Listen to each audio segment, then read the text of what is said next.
Hello and welcome to another episode of Umineko, Requiem of the Golden Witch. I am recording this a couple days after the actual stream, because I bungled the summary really bad.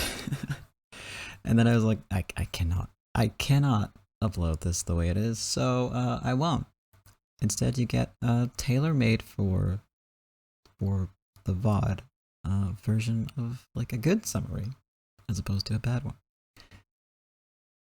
So what happened last time was the culprit who killed Beatrice continues to work as a servant, grows older, spends time on the island. New batches of servants come in, and she starts sort of being more like a not a boss, but like kind of guides them and helps them a little bit, or shows them the ropes. That's the word I'm looking for. Multiple words. So in that sense, things are going pretty okay. However, the new servants are a bit, well, laid back, shall we say. And at some point, this spurs on the Beatrice in the red dress, who we now also know as Gap. Spurs her on to use Yasu's body for a magic trick to basically pull a prank on these new servants. And Yasu enjoys the feeling of performing this magic so much that she decides, I am going to stop being a servant. I'm going to become a witch. And as a result of this, she becomes a new Beatrice in a white dress and takes over that name, Beatrice, from the one in the red dress, who for now is nameless.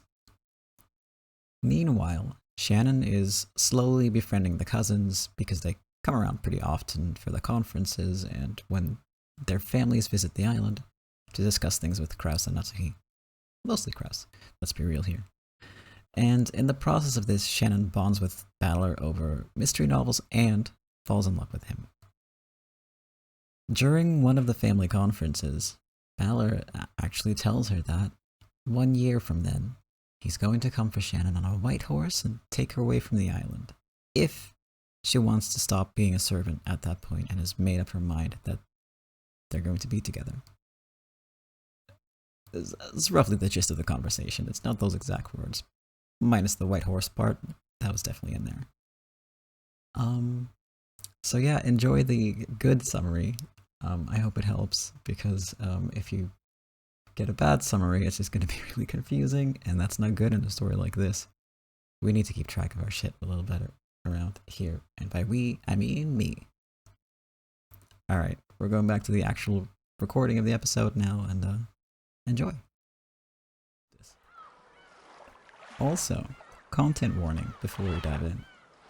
Content warning for character deaths, detailed descriptions of gore and body horror, child abuse, discussion and mentions of incest, discussion and mentions of suicide, characters struggling with gender dysphoria, which can be upsetting if you struggle with that yourself, and also misogyny,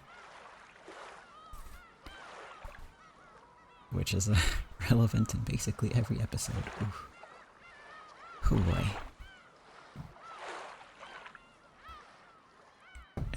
It's a lot, this series, but in a good way, I think. That's why I'm reading it, let's be real. I wouldn't be reading it if I thought it was too much, or if I thought it was badly handled, or anything like that.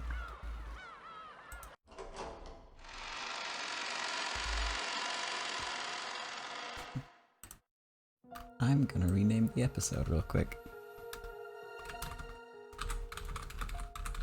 And I'm gonna steal it from this chapter. There we go.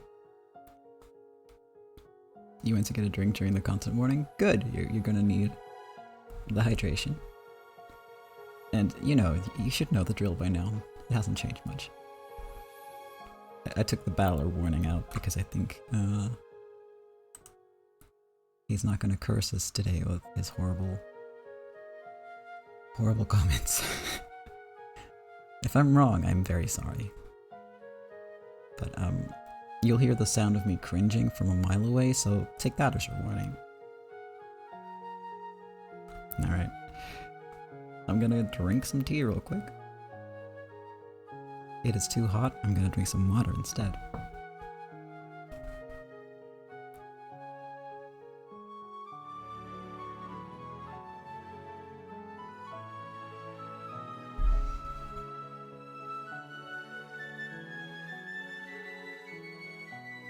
Yeah, no Lambda today. What a blessing. I love her, but that voice is always a struggle. Didn't mean to click that. But I can just do my own voice. Yay.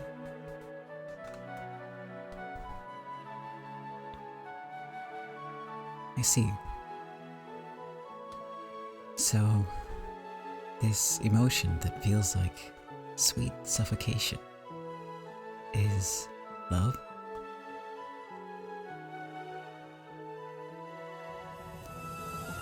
It is an emotion I do not know, one I do not possess. Though my magic can grant any wish, though my paradise can grant any wish,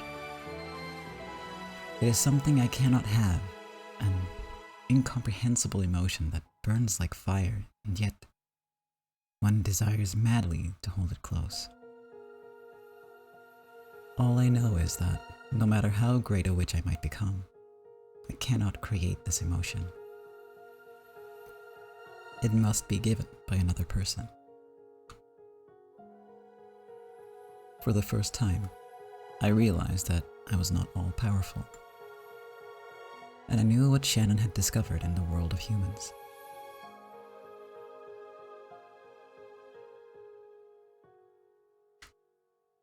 This emotion, it's just too much. Once you've felt it, there's no forgetting it, is there? Shannon, you win.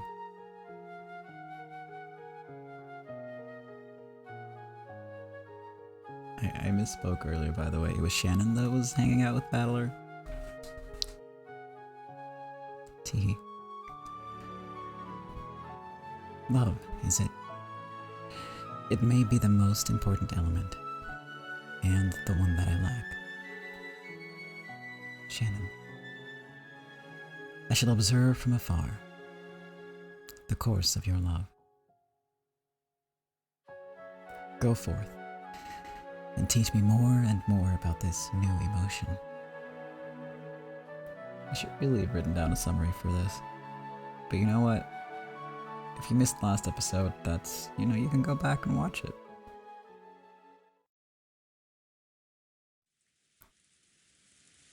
Though also, yeah, that's my bad, I'm sorry.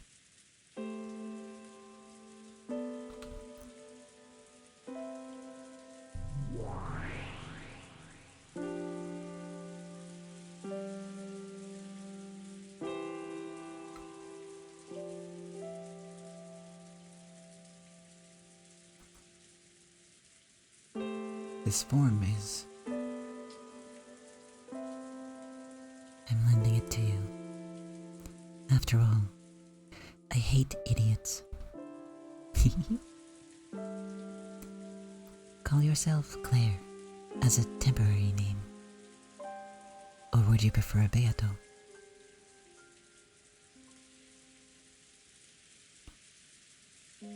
You have my gratitude. This way, I won't have to expose my pitiful form. Burncastle had given this person a fake form. It was a temporary form for the person acting the part of Beatrice. A false appearance intended for those yet to reach the truth of Beatrice's identity.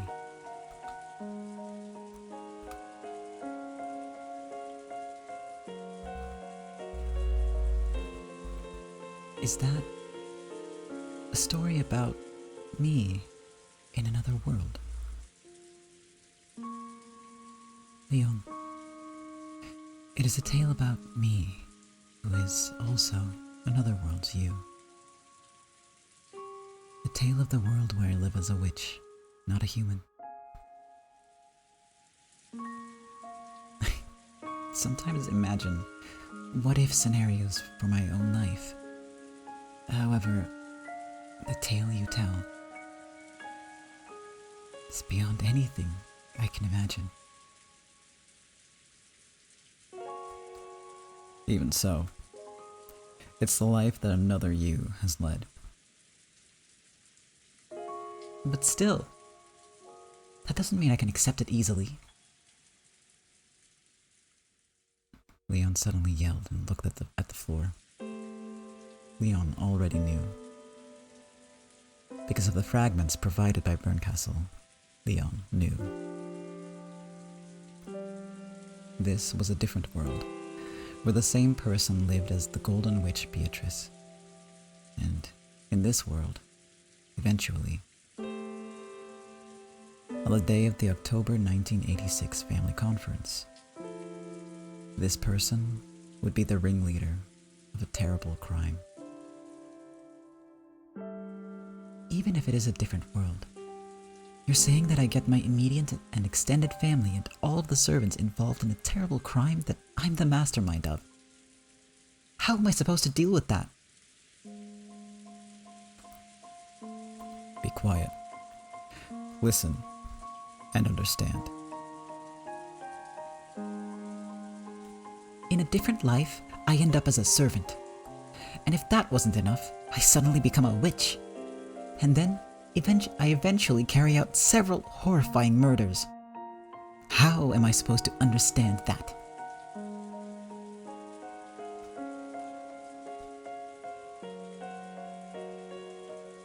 Yeah, that's what I expected you to say. I doubt anyone could understand. This person here is long past expecting anyone to understand. That's why you are here. That's why Berncastle brought you two people who never could have met, together like this.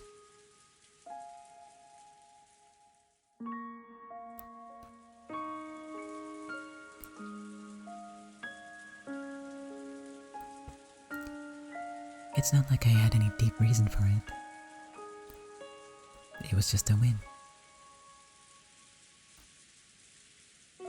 It's a motive that no one else can understand, Leo. So you need to be the one to understand it.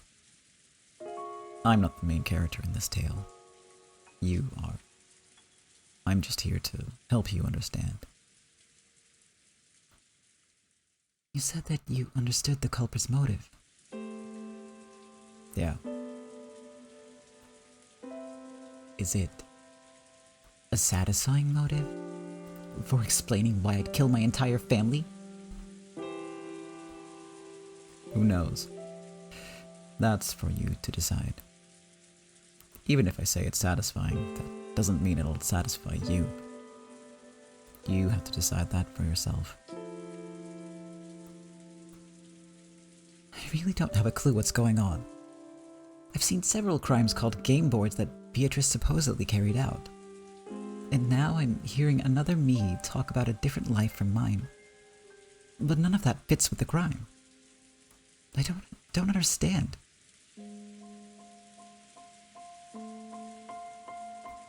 At this point in the tale, even I could not have dreamed that I would eventually carry out such a terrible crime. In fact, even if I could have dreamed it, I did not have the power to commit that crime at that time. Probably. Your misfortune probably came when you solved the epitaph's riddle. Huh? You mean that epitaph about the hidden gold which grandfather supposedly wrote? There was a system by which the culprit obtained different accomplices each time the crime was committed. Reasoning leads us to the possibility that the culprit possessed a vast amount of money. And for inviting all to the Golden Land and making all loves bear fruit, there is one other system.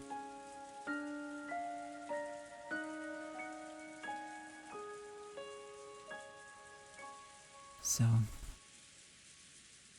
it's not just the motive that you figured out. That's the answer to the final riddle in the fourth game. Your greatest misfortune was solving the epitaph, reviving as the Golden Witch in the truest sense and gaining that magical power. Looking back, perhaps that was an ill-fortuned event. I do not know. However, as long as the fact that Balor-san returns in 1986 remains unchanged, some sort of tragedy would certainly have occurred. That's right. If Balor had returned a year earlier or later, that incident might not have occurred. No, some small incident would probably have occurred. And it would surely have been a mysterious, impossible incident which no one could understand. But even so, it would have been insignificant compared to the Rokkenjima serial murders.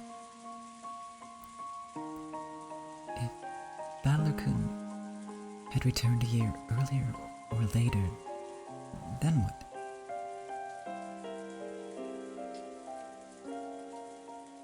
Fate can be so filled with irony. It made me walk the path of a witch, and when I solved the epitaph, I became a true witch. Then, after 6 years, I learned of his return. If all of that was fate, then this crime must have been inevitable and inescapable for me. In 1980, when Asumu, his mother, died, and his father remarried too soon for his liking, Balor left the Ushiromiya family in disgust, and he was gone for 6 whole years. He convinced his grandparents on his mother's side to help him, and had his last name changed to his mother's maiden name. Then, when those grandparents passed away, he finally made up with Rudolph and returned to the Ushiromiya family again in 1986. That bad luck gave birth to your motive for the crime. I did think it. Why, after 6 whole years, have you come back now?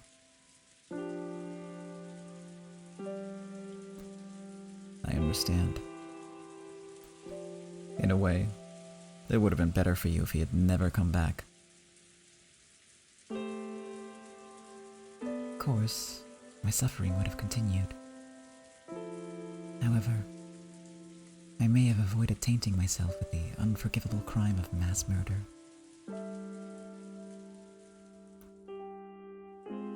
How could Balor-kun leaving the Ushiromiya family create a motive?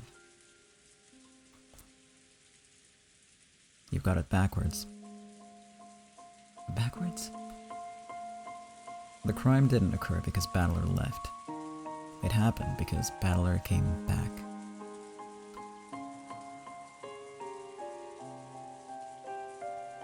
The more I think about it, the more I realize Ushiromiya Balor, what a detestable man he was.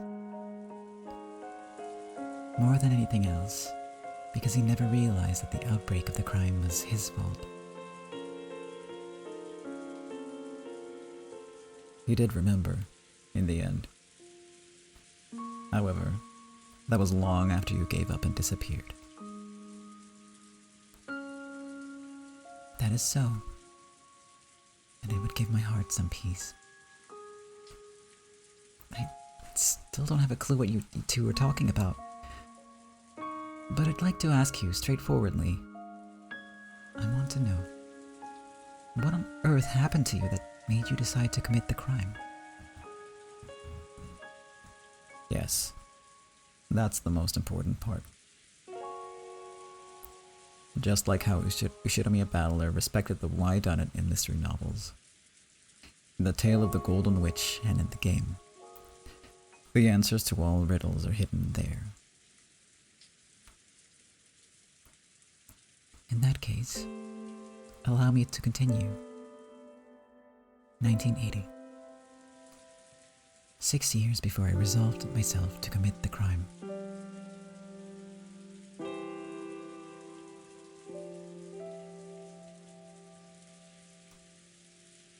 Act 6.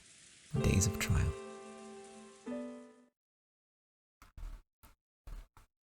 1980. 6 years until the crime.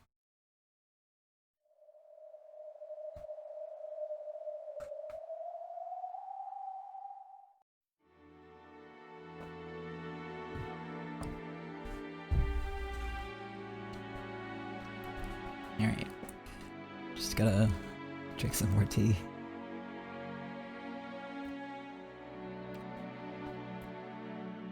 My voice is not having it today.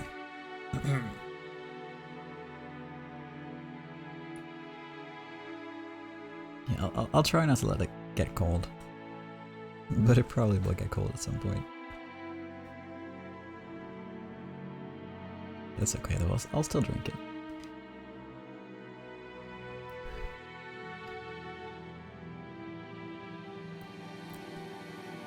Balor-sama has left the Ushiromiya family?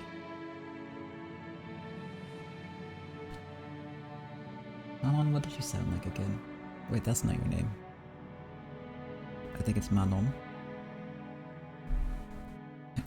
I should get a straw for the tea, you're right. What does she sound like again? It's kinda like Gap.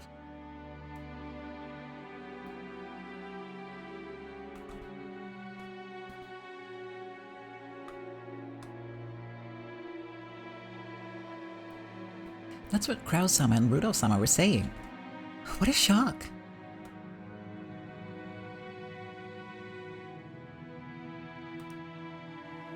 You have your own way of life and your own family situation.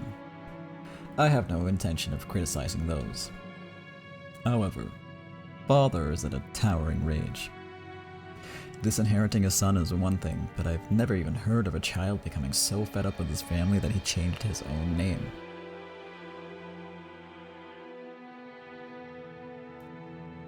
Okay, Kraus, I mean,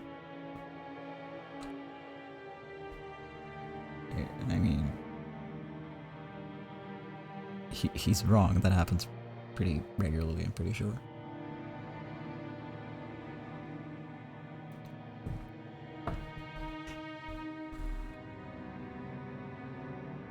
No idea where he gets it from, but that Balor's as stubborn as a mule.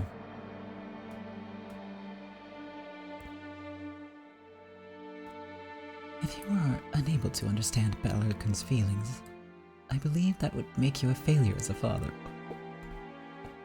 Holy shit, Natsuhi. Holy shit. You tell him, girl. That's enough. I'm sure Rudolph was just trying to show his commitment to raising Kiria-san's child properly. That would be perfectly satisfactory if it happened next year. But why this year? He's still in a period of mourning. If you consider the timing of this pregnancy, one must acknowledge that Rudolph-san has acted disgracefully. Come on, don't be so harsh. This is my way of atoning for what I've done. Balor-kun feels as though he's resisting you for the sake of his departed mother, Asumi-san. I deeply understand how he feels. If he were here, I would like to hold him, cry along with him. Natsuhi's words were sharp. They pierced Rudolph mercilessly. Rudolph had no retort. His relationship with Kiria had been improper, plain and simple. According to Rudolph, he had been close to Kiria longer than Asumu. And even after his marriage to Asumu, that relationship had not disappeared.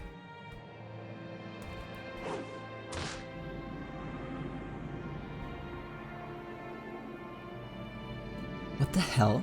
You old bastard! So what you're telling me is you've been betraying Mom all this time? Sure, I know Kiria-san. You've told me how she was your business partner and a friend whose advice you can always rely on. Now you're telling me that she was more than that all along?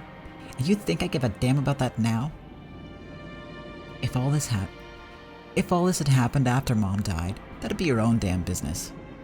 I'd be right there with you, saying that you should live life as you please. But just when did Kiria-san get pregnant? Back when Mom was still alive, right? Yeah, now I finally get it. This is why looking at you makes me feel sick to my stomach. You were glad when Mom died, weren't you? Weren't you? It must have been so hard on you, keeping your infidelity and even a kid secret while Mom was still alive. And now that Mom conveniently kicked it, you get to marry Kiria-san and make the kid my new little brother or sister. The nerve of you.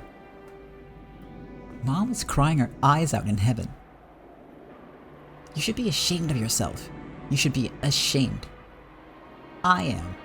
I am goddamn ashamed to have the same last name as you. The kid's done nothing wrong. He or she will need 2 parents to look after him or her.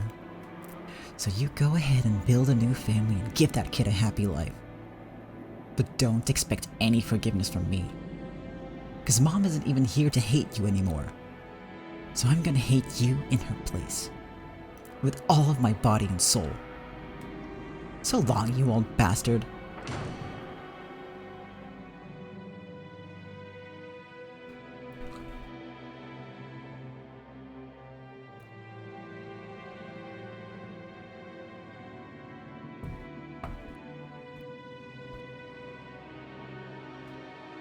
That is enough, Natsuhi.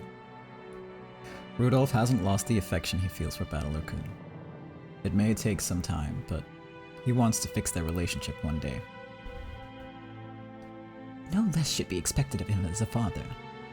Battler-kun is not a stranger. He is Rudolph-san's flesh and blood, and Rudolph-san has a bounded?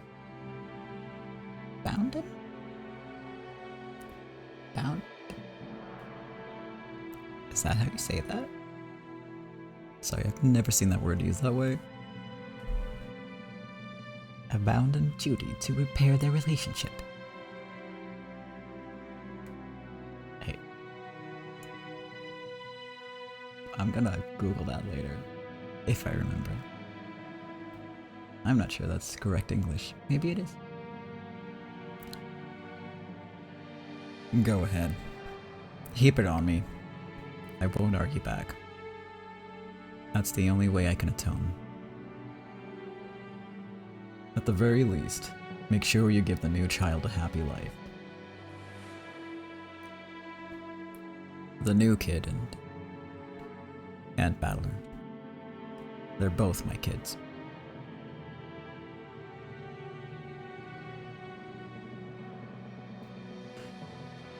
Wedding Kiria-san after Asumu-san's death may have been painful for Battler-kun, but it was the best choice you could make for the coming child.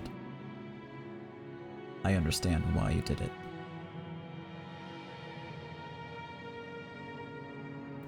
And I understand why Battler-kun felt like accusing you of being glad when Asumu-san passed away.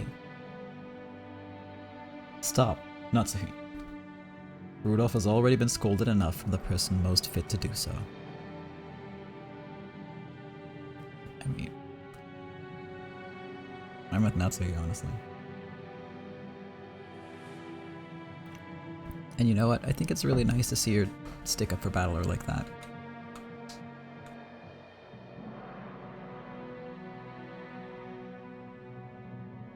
Like, I get that they have to make sure that there's no, like, conflict and blah blah, because any kind of drama explodes in this family, but... Oops. Random window noise. But yeah, it's rare for her to stick up for people. Probably because, you know, she's always told not to. For fear of starting drama. And nobody ever really picks her side with anything. Even when she's right. Though she did, you know, take care of all the kids in episode 1. I mean, yeah, true, they're all drama llamas though. Every single one of them. I think it's a rich people thing. It feels like that would be a rich people thing. Now then, how about some black tea? Would you mind asking someone in the kitchen to make us some? Very well. Natsuhi took this as a signal to leave the room, and did so. When she left, Kraus relaxed slightly. It is a terrible shame about Asumu-san, but considering the best interests of the coming child, the timing of all this might have been fortuitous.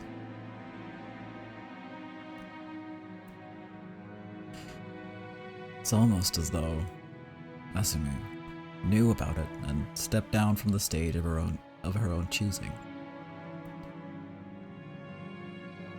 Was I the one who killed her? If so, how long ago did I start? If you still treasure Azumi-san's memory, then, though it may take several years, you must fix your relationship with Balor-kun. Yeah, I know. And be sure to pour just as much affection on Kiryu-san and the new child that is to be born, while also bearing Asumu-san's cross.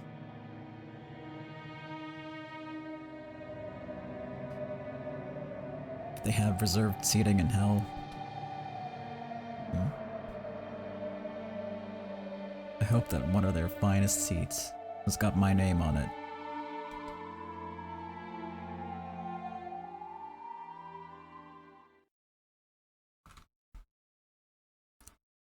The news that Balor had left the Ushinomiya family swept across the family. How terrible for Balor-san, too. I do believe they will make up eventually, but... This is a matter for the family. We servants have nothing to do with it. Instead, we should focus on memorizing the face of the newest member of the Ushinomiya family, Kiryu-sama.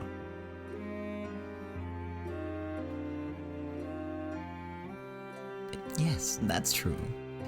She'll be coming to the family conference this year. If the person new to the Ushinomiya family would be coming to the conference, then what about the person who just left?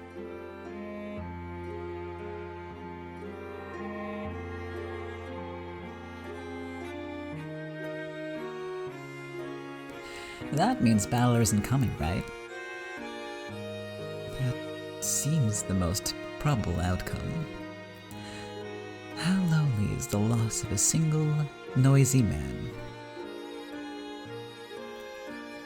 Though most people felt that it was sad to see Balor leave the Ushinomiya family and that he would be missed, they didn't think any more about it than that. However, what about Shannon? Wasn't Balor supposed to come for her on a white horse?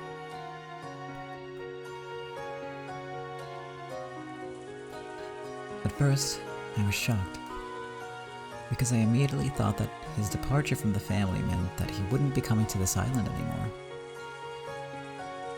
And I do think that's understandable given how he must feel. I understand painfully well why he wanted to leave his family. But does that really mean he won't come to Rokkanjima anymore? What on earth is going on? Will he really never return? Unable to ask him this directly, I was forced to spend each day contending with a growing sense of anxiety.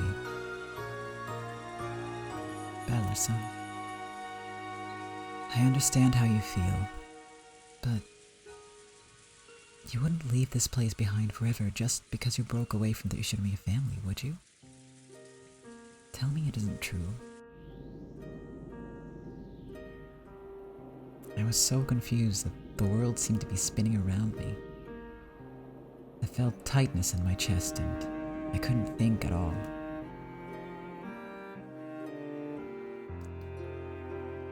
When I happened to touch my cheek, I was surprised to find it hot and wet. With a miserable expression on my face, I was crying.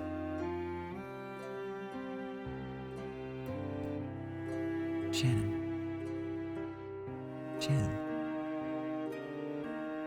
From far away, I could hear someone calling to me. But it was a very strange sort of distance. Though it felt very far away, the voice also seemed to be coming from right beside me.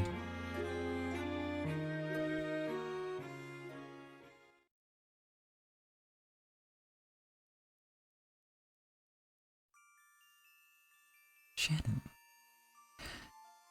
I understand how you must be feeling. It's okay. It's just a fight between a boy and his father. And rumors always blow things out of proportion. Everything is just being exaggerated. Indeed. There are none who can say with certainty that Balor will not return to this island. You would do well to remain strong. Where is this place? I seem to remember it somehow.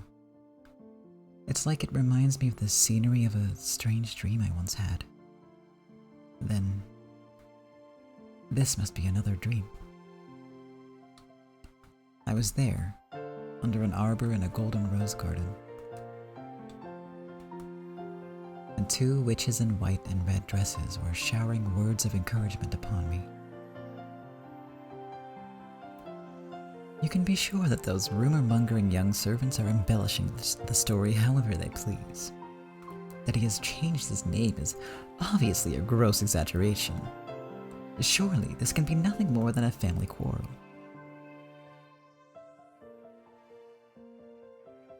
Thank you. I wish I could believe that. Of course that's true. He's a boy after all. You can hardly be surprised that he has a few arguments with his dad. Precisely, as you say. Clearly they will make it up to each other once they cool their heads. Arguments between men flare up quickly, but they burn out just as fast. In contrast, an argument between women never bursts into flame, but smolders and lasts forever. Men's arguments are fierce but short. Quick and easy. It seems like a gross generalization, but okay. You're right. I hope Balor-san and Rudolph-sama make up soon. Oh, they will. Haven't you heard all the times Balor has spoken of it? He always fights with his father. This is just another one of those fights. His mother's death and his father's remarriage have upset him. That is all.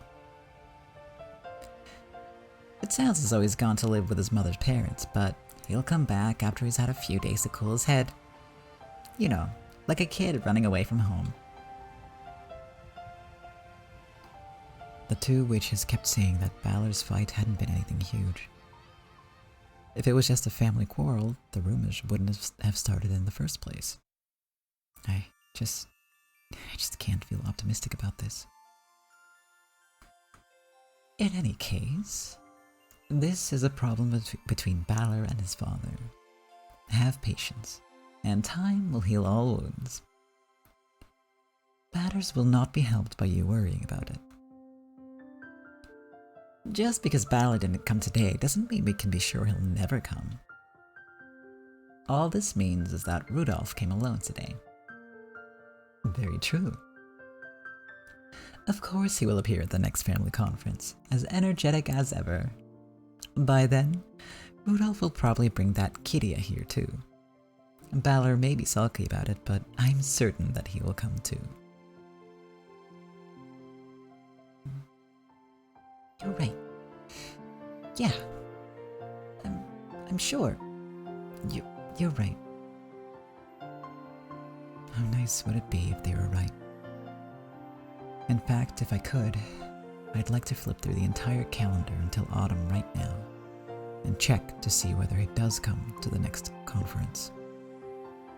If he does, then all of my fears are groundless. It would mean the rumor-mongering family members and servants just blew things out of proportion. If Balor-san were right here, I'd like to question him right away. Hey, it isn't true that you'll never come to Rokkenjima again, right? If I could just hear him say, "Of course not," I could stop worrying about it. I don't know the phone number for Riddle-sama's house, but I could probably look it up if I tried.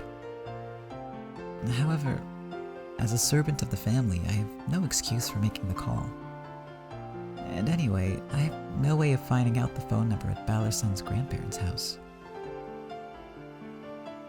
All I can do is wait for Riddle-sama's family to come visit, and hope that my fears are groundless. However, will I be able to make it through the day feeling like this? No way. I doubt I'll sleep a wink tonight. Just waiting around feeling like this, when I don't know when my next chance will come. I can't do that. Will it be next month? Or the month after? In the worst case, I might have to wait until the next family conference. And I have to wait that long while holding back this suffocating feeling. I can't bear it. Hey Shannon, sorry for asking this out of the blue, but when you said that by the next year you'd have made a resolved decision about something, that something wasn't just quitting work as a servant on this island, right? Huh? Well, It was to make up my mind to start a new life. Instead of remaining a servant by force of habit, I'm supposed to resolve to step into a new life and leave my old life as a servant behind. And Balor promised that he'd come here on the day you make that resolved decision, right? Yes. Tact is not one of my strong points, so I shall speak frankly.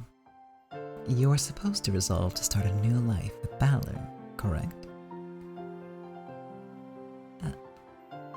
A new life with Balor-san.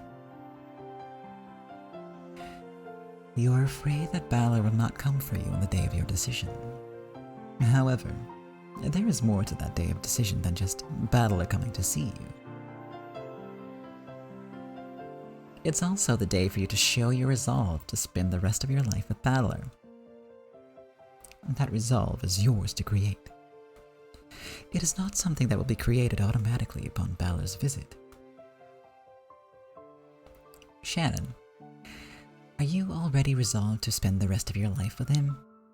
You decided to put it off until the next family conference because you didn't have that resolve the last time, right? What does it mean to live life with Balor? Have you ever thought seriously about it in detail?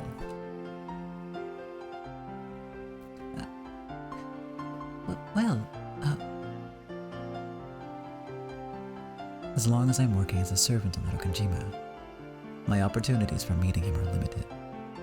We're both underage, so it's too early to talk about marriage. However, if I quit working as a servant, I should have many more opportunities to meet him. Once I quit here, I'll return to Fukuin House. I have my wages for serving the family, so I should have more than enough to make visits to Balor-san's house. And when I graduate from school, I can rent an apartment near to Balor-san's house. Then, well, I can work while going to school. That life will be a lot more difficult than my vague conception of it. However, I'll be able to see Balor-san much, much more often. If not every day, then every week. I won't be a servant anymore, so we'll finally be equals. I'll be allowed to call him whenever I want. And I'm already balancing school and work. Thanks to my experience here, I know more than enough to do simple housework. Doesn't that sound like a fun life? You can rent a humble abode, and once you've built up your own home, you can invite Balor over. And then, the time you spend together, the world the two of you make will begin. Doesn't that sound wonderful?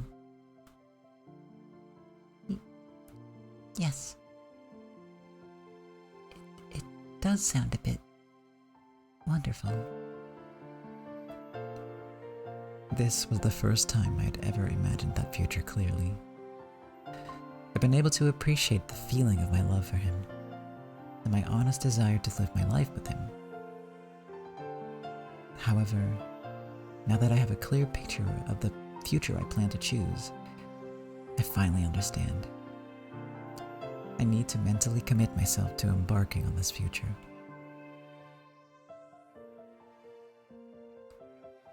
You dream of marriage eventually, don't you? Oh, Girls these days, dating with marriage in mind at such a young age. Oh, well, that's a bit, Don't deny your dreams, okay? There's no point in taking a first step if your eyes are closed and you don't look into the future. If a girl is in love with a man, there's nothing wrong with thinking, I want to marry him. That's a young girl's natural right. My face had turned bright red. Before today, I thought that considering marriage really was a bit premature, and I'd been trying my best not to think about it. However, now that the witches had encouraged me to imagine it, that image was both exciting and fresh. I felt an indescribable feeling of refreshment and awakening, like the gentle breeze that washes over you when you go outside during a brief spot of sunshine on a rainy day. Certainly, I hadn't yet reached that level of resolve. I need to create that resolve by the time the next family conference comes around. If I can't do that, then sticking around as a servant on this island is no more than I deserve. And at the same time, this is also a trial. True. A trial to be overcome. A trial? Why is that? Fool. Balor promised that he would come for you at the next family conference, did he not? He said he'd come on a white horse, right? Yes. You're thinking that Balor will not come anymore. In other words, you have no trust in Balor's promise. That's why this is a trial. To pass through this trial, you'll have to show that you can trust him and wait. A trial? I never thought of it that way. Since he promised to come for me in a year, I must believe that he will come for me in a year. If I doubt that, I don't have the right to wait for him in the first place. In fact, the reason that Balor left the Ushinomi family might have been that he has his sights set on a future with you. Oh, why would that be? If he knows that you will live together and eventually exchange marriage vows, having the name Ushinomiya could cause problems, since Shannon is a servant of the Ushinomiya family. Ah, I see. He realizes that there'll be all kinds of trouble if he decides to marry a servant girl, so he's abandoned the Ushinomiya family, the Ushinomiya name beforehand. What do you think, Shannon? That way, everything makes sense. Balor has abandoned the Ushinomiya name for your sake. This sudden argument with Rudolph was undoubtedly just an excuse. Oh, it's splendid reasoning. Nice going, Riche. What do you say, Shannon? There's no reason to feel down. On the contrary, it is as though Balor has shown his resolve first.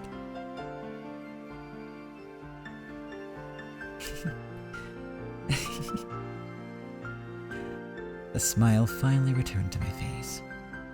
Of course, I hadn't taken the witches seriously and let myself be reassured. The opposite, in fact.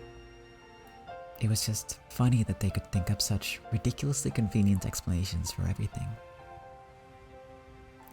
However, they had made all of those ridiculous theories to cheer me up. The witches are right when they say that I must trust Battler-san. That there's no point moping about just because I've heard a few rumors. By the date of the next family conference, I intend to have a firm resolve to live my life with him. And I believe that he'll accept my feelings and comfort me. The idea that Battler left the family so that he could be married to me someday is laughable, of course. But right now, I should try to feel confident enough to accept even crazy ideas like that. Thanks so much. I feel a little better now. That is well. I believe you mean that is good. I don't think that's how English works. Now, I wouldn't point that out if that was like in the original text, but I'm pretty sure that's just the translation.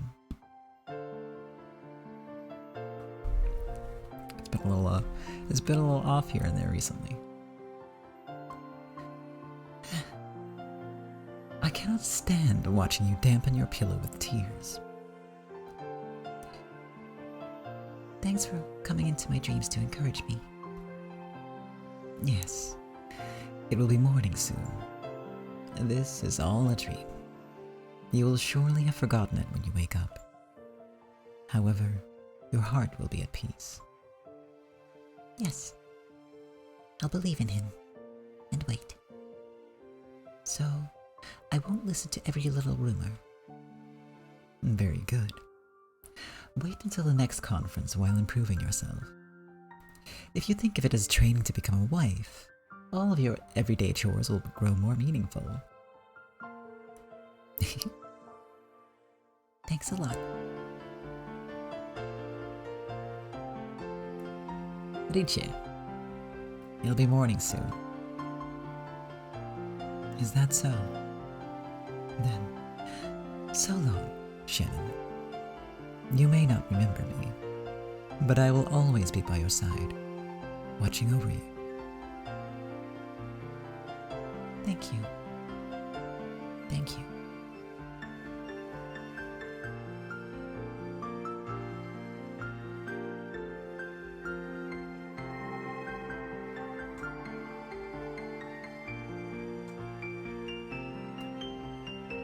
The next family conference will be here in a flash. Wait for it at your leisure. Battler will certainly keep his promise.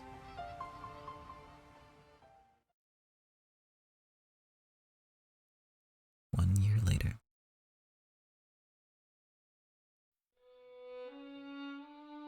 (1981). 5 years until the crime.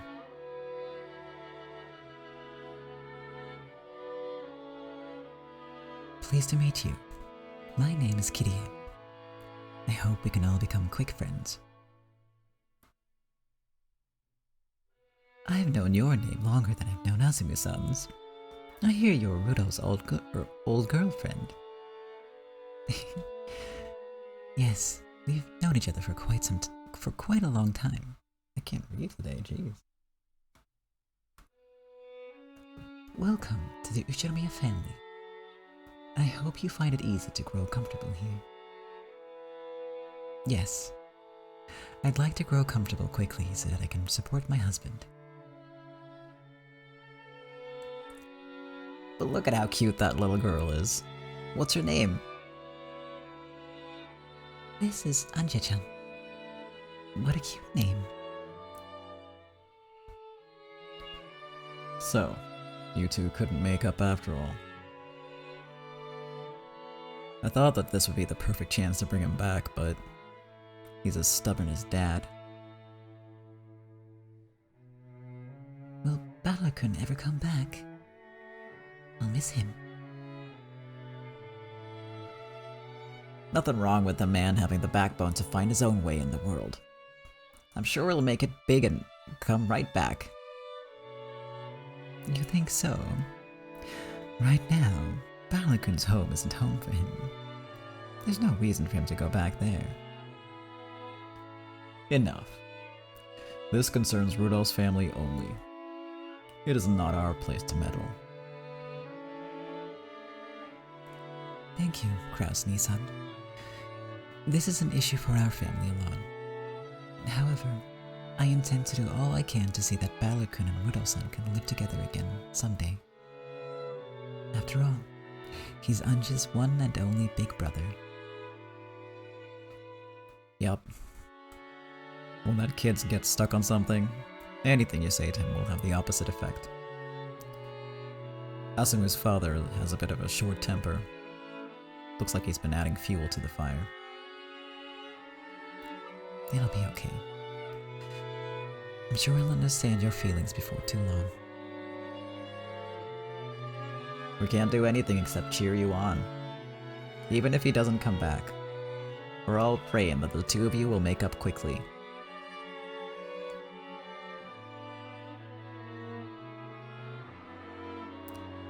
It's kind of boring without Balor. Yeah. I hope he and Uncle Rudolph can make up soon. If you think about how Balor-sama feels, it must be painful. It's like his family suddenly changed around him. He probably doesn't feel comfortable to be at home anymore. All men need to go out into the world one day or another. It might just be that Balor-kun's time has come. Do you think so? I do. It's not cool for a guy to hang around at his parents for too long. You've got to leave the nest in a flurry and make your name in the world. I plan to do that eventually, but it looks like he's gone and done it first. Side note, I think Balor's like 13 or 14 at this point. So George, what the fuck?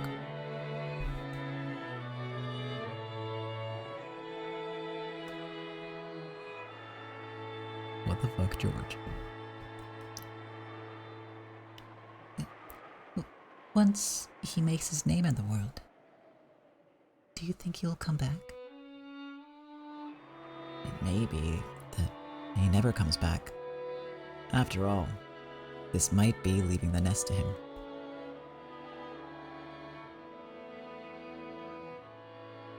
Leaving the nest. Oh God, don't say that. No. No.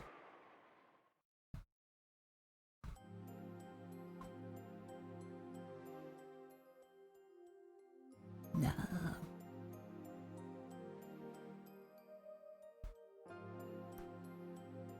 Balor didn't come, did he? Oh, how terrible. And I kept telling Shannon that he was sure to come. I'm sure she feels very upset about Balor not coming. And it's all because I irresponsibly raised her hopes. She's practically been living for the sake of this day. It pains me to think of how she must feel.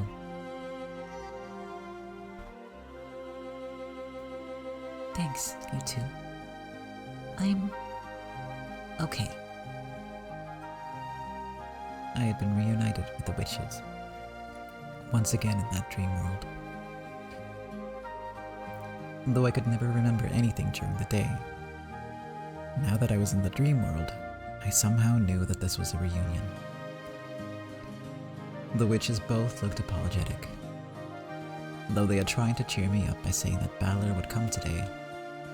Now that he hadn't come, it was like they had been lying, and they seemed to regret it heavily. Shannon, well,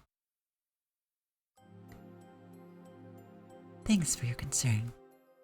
It'd be a lie to say I'm not sad. But I'll be okay. You will? You're certain? That would be splendid, but... Clearly, Balor's fight was so over the top that he couldn't bring himself to back down so soon. Men are so stubborn. Yes, that is true. He stormed out of the family with some very strong words. So his stubbornness is preventing him from taking back what he said so easily. He probably regrets not coming today.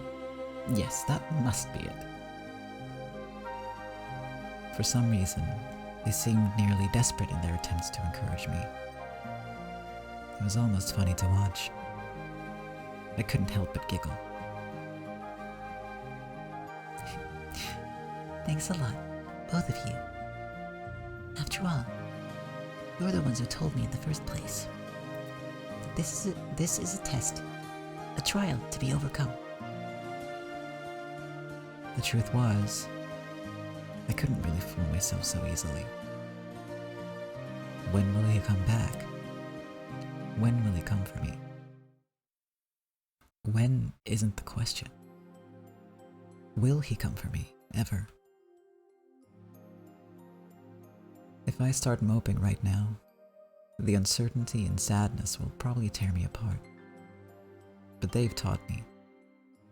This is a test to see whether I really have faith in him or not. The very fact that I feel uncertain and anxious is a betrayal of my resolve, and of his promise to come for me someday. George-sama said something about it. He said this might be the same as leaving the nest for Balor-san. Oh, that's right. This is a chase. This is his chance, not a chase. What? Again, I can't read today. This is his chance to leave behind the Ishinomi name and spread his wings as his own man. If you really think about it, we're still very young. Even if you want to be tied together, we're still lacking many years of social experience and trust. If Balor-san is really and truly taking this seriously, then it's too soon for him to come for me now. Well done. Yes, that's the right attitude. You have done well to reach this understanding. I haven't reached anything, but I've decided to think of it that way for now. This is a trial, to see whether I trust Balor-san or not. If he had showed up today, then today I would have had to inform Madam that I was quitting my job as a servant. But was I mentally prepared for that? I spent all last night worrying about whether Balor-san would come or not. I spent so much time worrying that not only was I not mentally prepared to quit my job, I didn't even prepare a letter of resignation.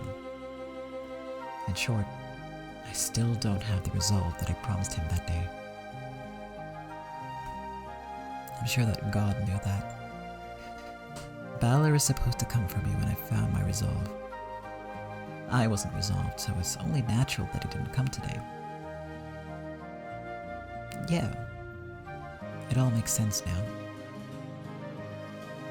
So, I'm sure Balor-san didn't come today, because I wasn't resolved enough. It's only natural since I couldn't even truly believe that he would come. I'm sure Balor was the same way. He did not yet have the resolve to come for you. God isn't heartless. When your feelings truly do draw close, I'm sure he'll bring the two of you together. Just like Orihime and Hikoboshi. Yes, it's as though the weather just happened to be bad during this year's Tanabata. That's how I'd like to think about what happened today. Guess I have my fun fact for the YouTube bot. I'll throw in a little explanation about what all that means in there.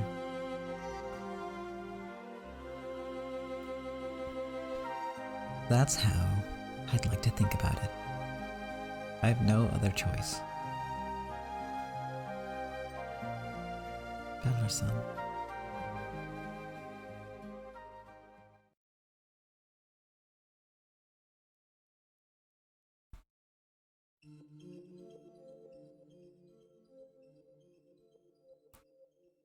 But Balor-kun didn't come back for 6 years. Still a long way to go until then. So, this agonizing wait continued for 6 whole years?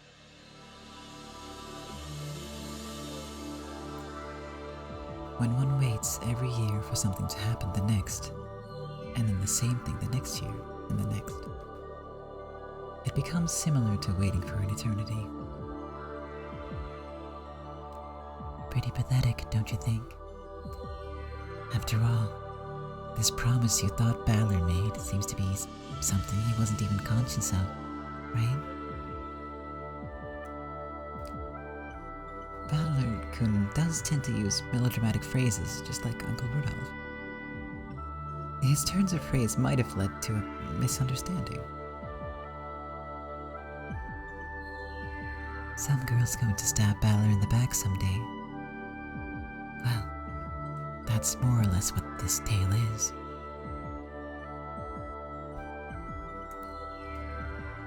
When words carry significance, they can change the course of a person's life. There are times when careless talk can kill.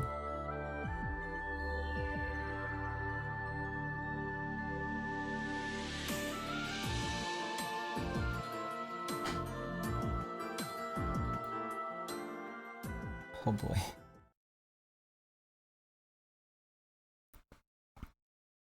Act 7. Sprout of Love, Root of Love. I will say this about my boy Battler. 1 year later, by the way. 1982.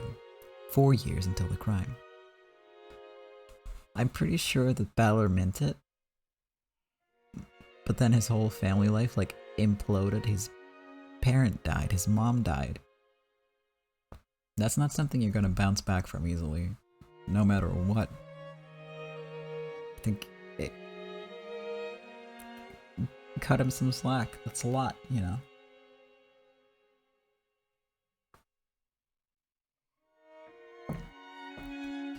Yeah, I mean, he even was like, okay, Shannon, you need to be sure.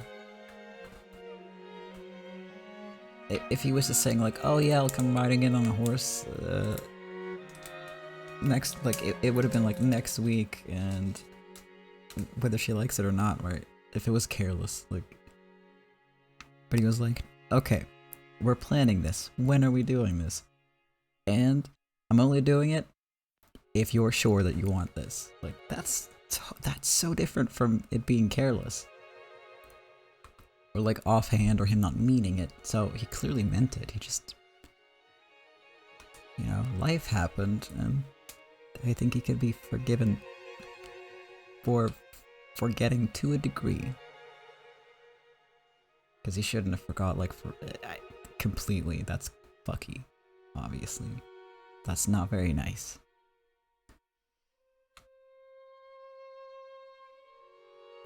But I do think it's understandable that he didn't come back. Totally. Why do guys turn into total morons when they get together?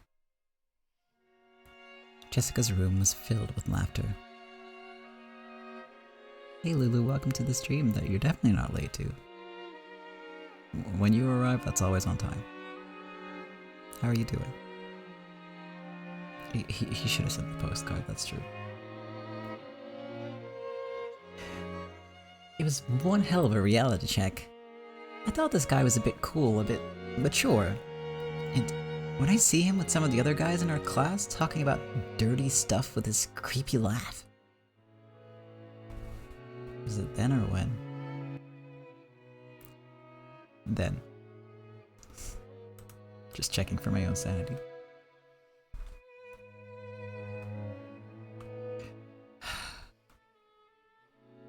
You know, we have the misogyny warning, but I feel like this episode in particular dunks on men like a lot. But then, you know, all of that does eventually like stem from the same source, so that's a conversation for another day. Never mind. Not during Umineko.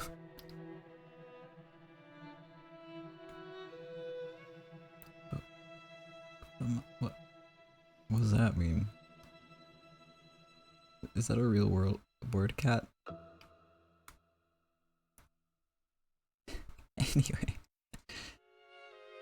It's true that boys always act like little kids when they're together. Well, it's not like girls are any better.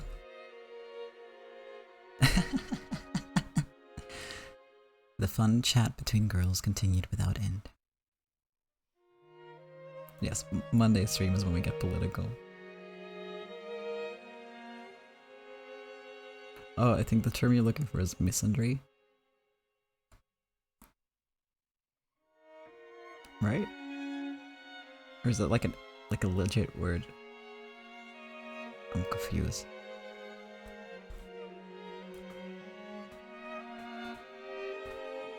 Yeah, no, there's a proper word for that. But yeah, ask me again on Monday to talk about that and why that all comes from the same source, and then I will tell you. Anyway, tonight, Kraus and Natsuhi were out late at a meeting on Nijima. Normally, Natsuhi was always watching, so Jessica would make sure to be curt with the young servants. But when Natsuhi wasn't around, Jessica never did that. She had invited the servants of similar age to her room, and they were chatting away noisily. All of them were at the age where they wanted to know about love. I could pronounce words. Jessica enjoyed talking about love all the more thanks to the rigid and constricting way she'd been brought up, and she seized upon this chance. What about you, milady? You've got charm, you're the right age. Aren't there any boys you're interested in? Well, I'd like to fall in love, but there really aren't any good ones around. I think you should be a bit more proactive when it comes to love. You act relaxed now, but it won't last long. Once one of your friends starts going out with someone, it'll turn your world upside down. There's no way that'll happen. None of my friends are traitors. I think. Yeah, no. The one thing you definitely can't count on from a girl you call your friend is that she won't fall in love before you. It's a race now? If you met someone you liked, you'd betray your friends and go out with a guy without a second thought, wouldn't you? Manon, what are you talking about? What does that mean?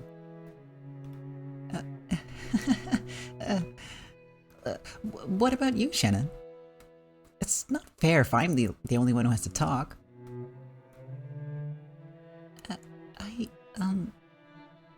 don't have anyone like that around. Not around.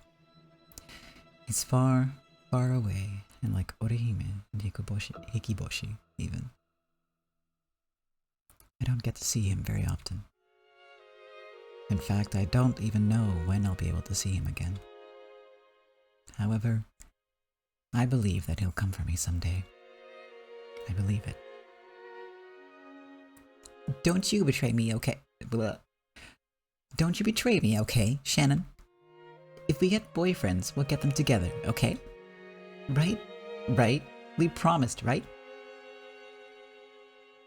Oh, you wouldn't think it, but it's girls like Shannon-chan who are the type to beat you to the punch. Shannon, fess up. You aren't going out with anyone, are you? You aren't, right? I'm not. Really? Really? Really? Jessica, how would that even work? Are you gonna set a fucking timer? Like, what?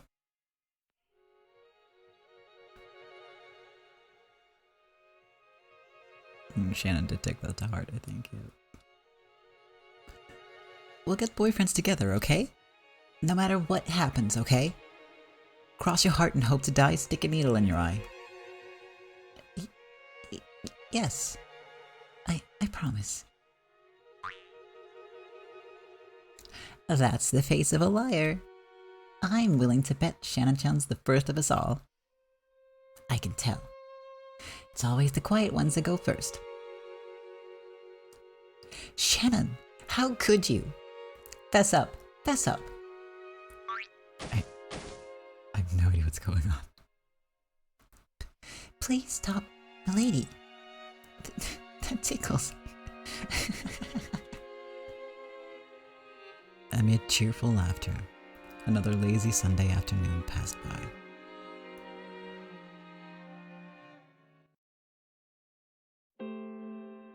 It sounded like we're gonna get boyfriends together, married together, have children together, and die together. Yeah.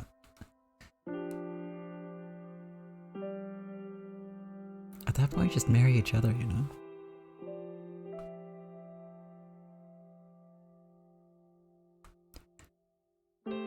I worked my way out of the fight and looked up at the sky through the window. I wonder if Battler's son is somewhere out there right now, surrounded by his friends and chatting about the same topic we are.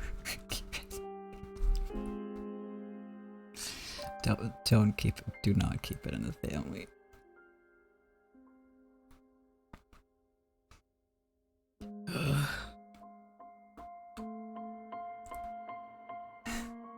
I only hope that you're thinking of me the same way that I'm thinking of you. But if I beg for that, it's the same as admitting that I don't trust you. I'll wait. And when you do come for me, I'll announce then and there that I'm quitting my job. I've already prepared myself for it, but you haven't come yet. That isn't because you won't come, but because I'm not resolved enough yet, right? It's because I haven't clearly envisioned a future with you, right? I'll wait, no matter how long, until you come for me, riding a white horse. I will always treasure our promise, the promise of our precious resolve. No, never make a promise with a guy. You can't count on them. Thinking that she had read my mind, I spun around. Of course she hadn't. Well, as far as that goes, I think guys and girls have different ideas of what's important. They do. Totally different. On the whole, girls tend to be dreamers and guys just do stuff without thinking.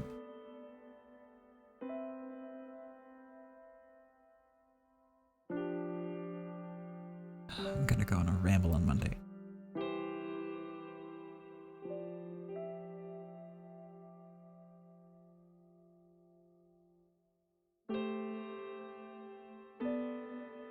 I guess so, yeah.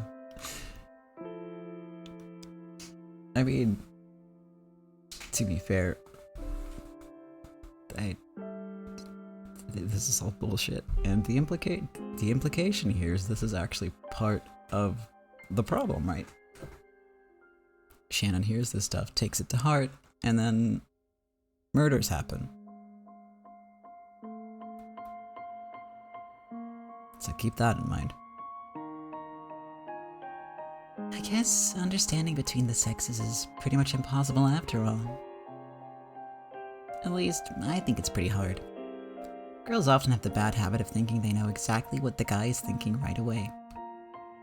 They search for hidden meanings behind words that guys say for no reason in particular, and just get the wrong idea. Okay.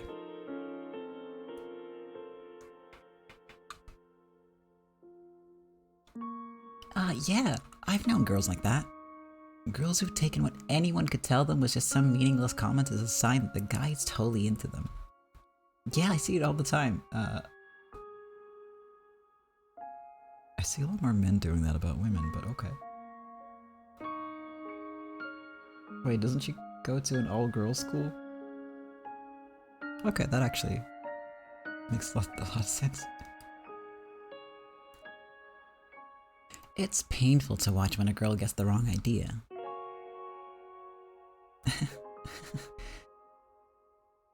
The pair of them laugh together.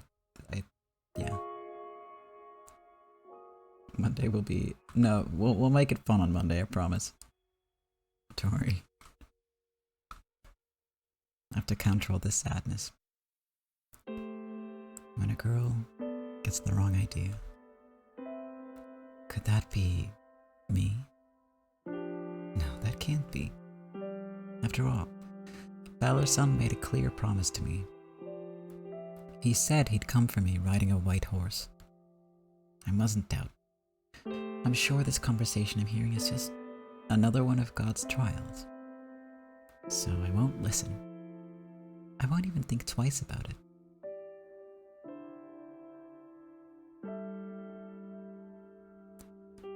I wish someone had just told this poor sweet girl sometimes bad things happen, and it's not anyone's fault. Oh my god. I'm like preemptively sad because I know what's gonna happen later.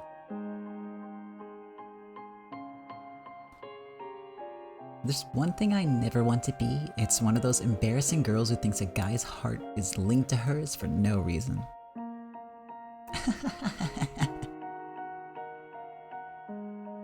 Those demonic sneers tormented me and tried to lead me astray.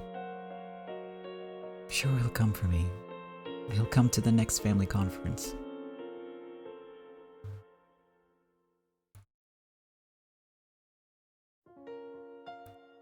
But Balor-san didn't come to the 1982 conference either.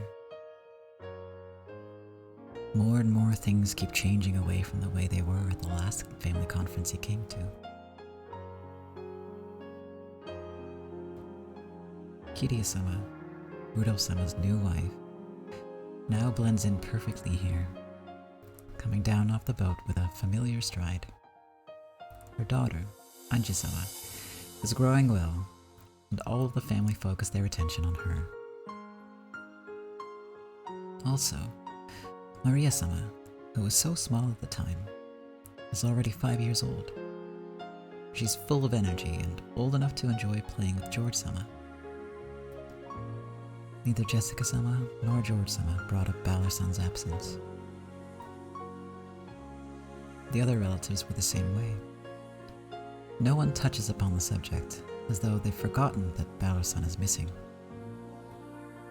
Maria-sama was only 3 when she last saw Balor-san. I doubt whether she even remembers him. In just 2 short years, all trace of your existence has been erased from the Ushiromiya family conference. That made me sad. And so I said, "It looks like Balor-sama didn't come back this year either." True. Do you miss having him here? Well, Uncle Rudolph and Aunt Kiria don't even bring him up anymore. It looks like Balor-kun was much more serious than we thought. I wonder if he really will stay away forever. Looks like he was leaving the nest after all. He spread his wings and left for a new stage of life. That's my assumption. Again, he was 13, 14 at the time. He's always been crazy and reckless. Well, what more do you expect from a guy? It's making me cringe really hard, all the gendered stuff. That's kind of it's all bullshit. Not even kinda. But it's like there for a functional reason. I promise. Well, we know Balor-kun. I'm sure he's adapted to his new life and is enjoying himself. So there's no reason to worry. Even though George-sama said that with a smile, his words disconcerted me. He's enjoying himself, so there's no reason to worry? What is that supposed to mean? This is Balor we're talking about, so you can bet he's forgotten all about us and is having a great time. Yeah, I'm sure that's the case. And I think that's best for him. Balor-kun must have given a lot of thought to himself, his family, and his late mother, and made the independent decision to start a new life. So, I hope he lives that life with conviction. Forgetting about the Ushinomiya family would do him a lot of good. George-sama smiled at me, expecting me to agree. After a moment of shock, I smoothed my expression over and found the expression he was expecting. Is Balor-san living happily? Having forgotten about the family? About me? About our promise? That can't be true. It just can't be. Balor-san must be striving to reach that day of resolve just like me. I'm not mistaken about that. He promised me. He said he'd come riding a white horse. I never asked him to say that. He said he'd come for me on the day I resolved to live life for his sake. He made that promise himself. For 2 years, I believed that. I've done all I could to make it through God's trials and the whisperings of demons that try to throw me from my path. And yet, the things both George-sama and Jessica-sama are saying are so cruel. Balor-san has forgotten about us and has started a new life. Why are they telling such obvious lies?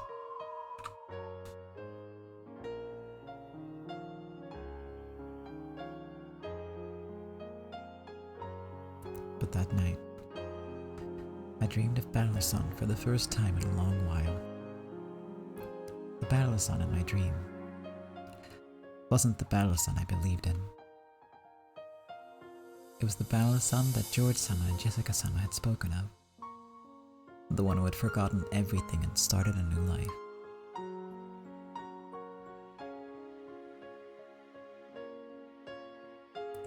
Morning arrived.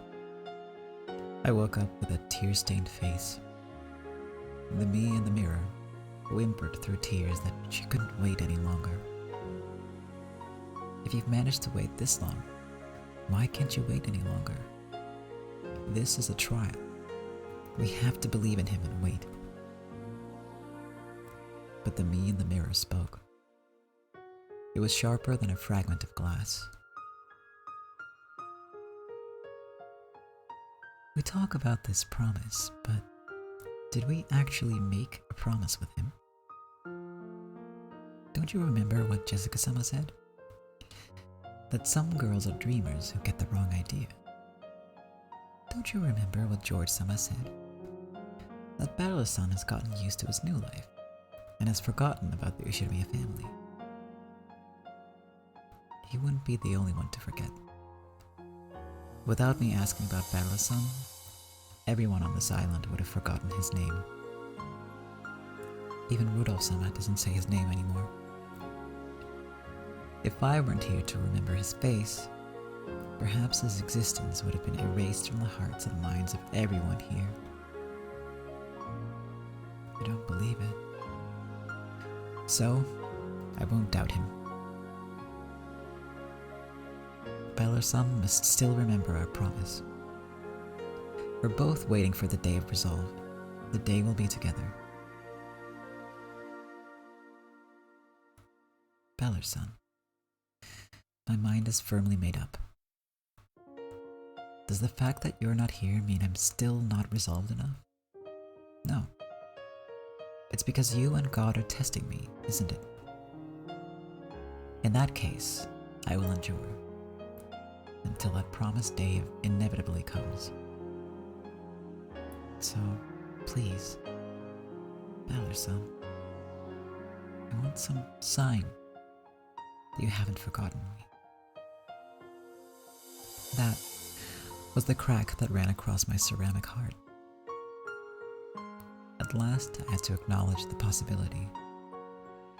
The possibility that something terrible and dreadfully sad was happening, and I was pretending not to notice. Balor-san makes me yearn for him. Balor-san makes me sad. Balor-san makes it hurt. Balor-san, do you still remember me now?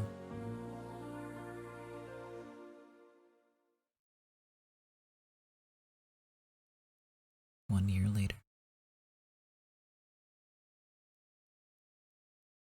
1983.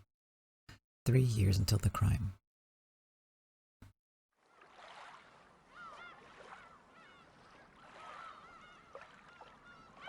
And then came the third family conference since Balor-san left.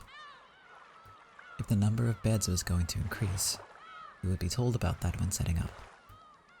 The fact that nothing has changed in particular means that he probably won't be here this year either. Clinging to a final bit of hope, I stood by the docks, watching the boat draw closer.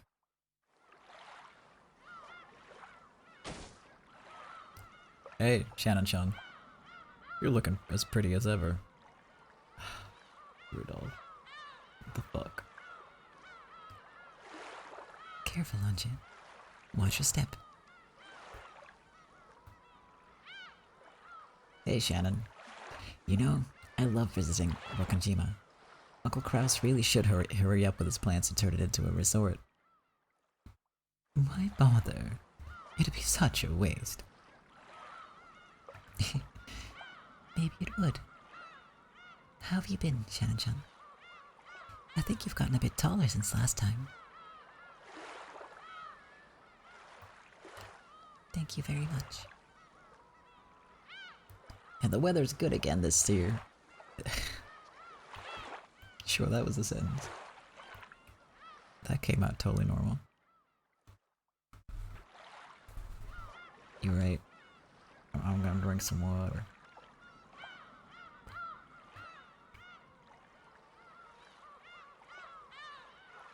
Okay, that was a lot of water actually.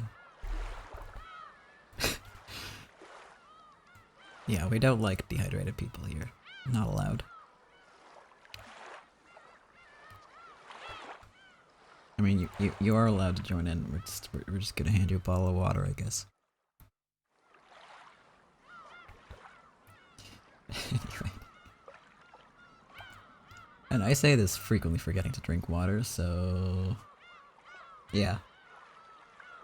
No, I'm just really aware of my hypocrisy. So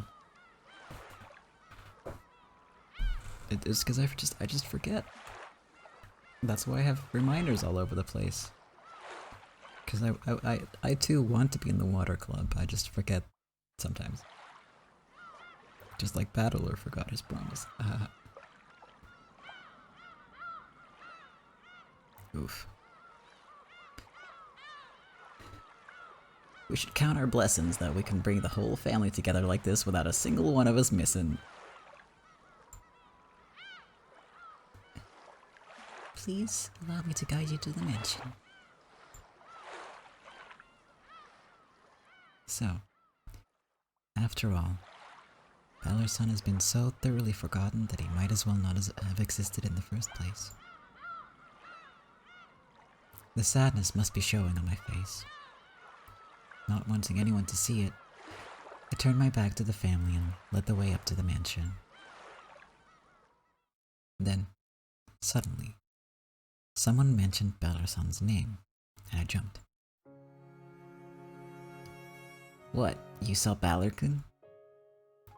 Is he doing well? Yes, he's doing very well. I took Anja and had some tea with him the other day. I was surprised. So, Kiriya-sama was in touch with Balor-san. According to her, the fight between Balor-san and Rudolph-sama had calmed down a long time ago, but both were so stubborn that they hadn't found a good chance to make up.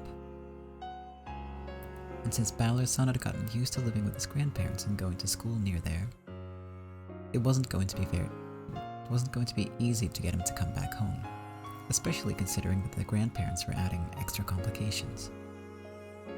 It's just too bad. I think Azumi-san's parents were even more angry than Balor-kun was. This isn't just an issue between Battler-kun and Rudo-san anymore. Then, will Battler be coming back sometime soon? He will make up with Rudo-san, but it looks like he doesn't intend to return to the Ushimiya family. Such a shame. Though I do understand how he feels. It was a bit of a relief to hear that some of the bad feeling had died down in these 3 years. Taking Azumi-sama's parents into account, it's no surprise that things haven't gone as well as they could. But if Battler-san doesn't hate Rudo-san anymore, then someday, surely he'll come back. He'll have grown so much. I resolve he'll never waver again. For some nights these past 3 years I felt sad and resentful. But now, it feels as though those 3 years were something I needed. After all, the seeds of love, the faint feelings I once had for you, have budded powerfully, waiting for the day we'll be reunited. This is how honest my feelings for you are now. I love you. I want to see you again as soon as I can. Until that time, I'll keep this sprout of love warm and growing for you. I won't doubt the coming of that day anymore. Just as I think of you under the same sky, I believe that you are thinking of me. I'm sure this news about him is a sign that God is cheering me on. So, I asked God one more time, inside my heart. Since my feelings for Battler-san have not wavered for a day these past 3 years, let me know that he feels the same way. I know that asking for that is a sin. However, now that we've reached that 3-year turning point, I want some gift from God, any gift, to show that I have not waited in vain. That is what I prayed. Oh, that's right. It's been so long since Battler-kun last saw you all, right? I thought that you might be feeling lonely, so I told him to write you letters. Here they are. Huh? Did God really hear my prayers? I felt as though my heart was going to leap out of my chest. A letter from Battler? Awesome! What did he write? Did he say anything about how he's been doing lately? I can't wait to read it. Kiriya-sama pulled a brown envelope out of her bag and handed it to George-sama. Just one?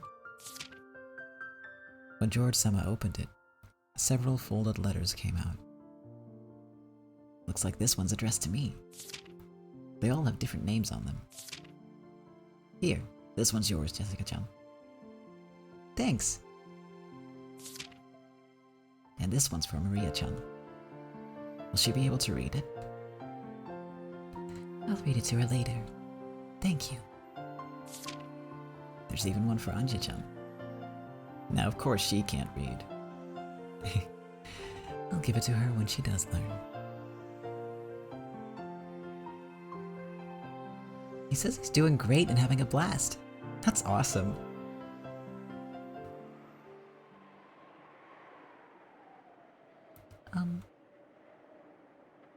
Is that all of them? Yep.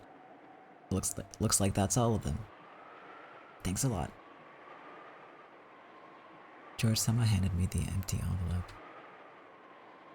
Apparently, he thanked me because he thought I was offering to throw it away for him. And clearly, there was nothing inside it. There was no letter for me. Whoa. The more I read, the more fun it looks like Battler-kun's been having. Living every day to the fullest. That's what it looks like in mine, too. If he's happy, then I guess that's what counts. That's so mean of Battler-kun. It sounds like he forgot all about us until you told him to write those letters.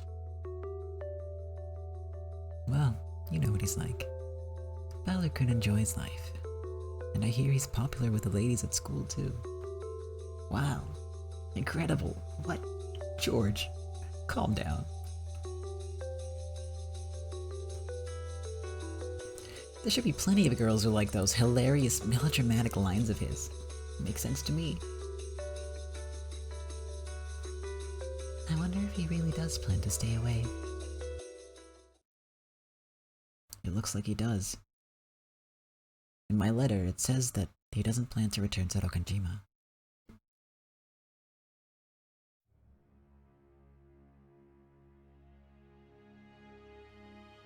I know that all these letters and the things written inside them are trials from God.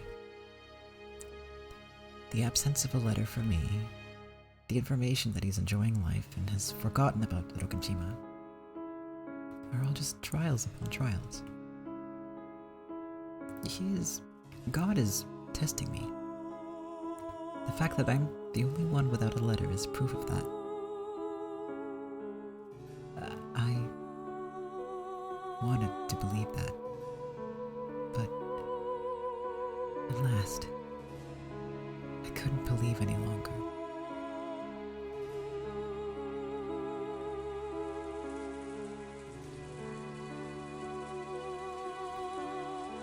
It might have been an important promise to you, but it looks like it wasn't for Balor.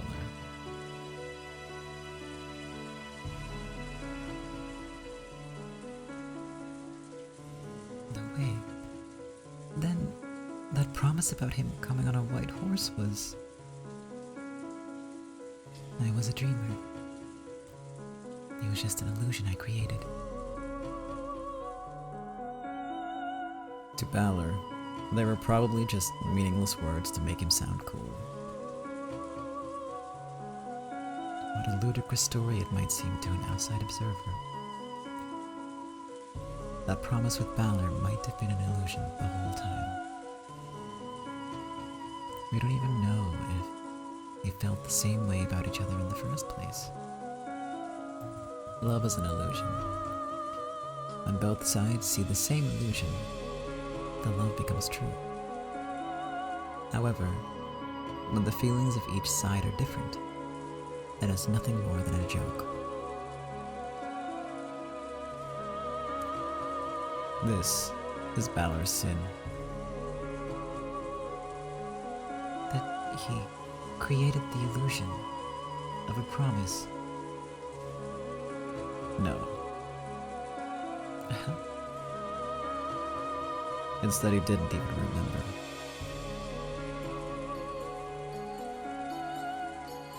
He had simply broken his promise.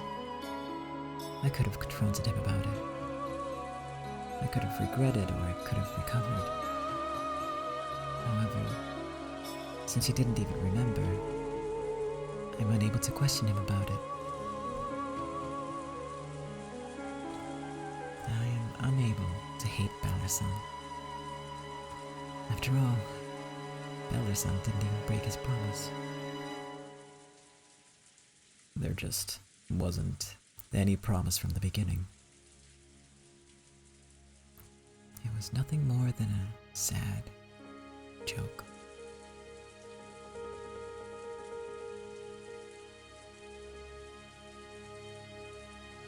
I kept on crying and crying. I dug my fingernails into my pillow, soaking it with my tears. How much easier it would be to hate something. But I can't hate anything. I just couldn't get over my miserable arrogance, which had led me to believe for 3 whole years that he felt the same as I did.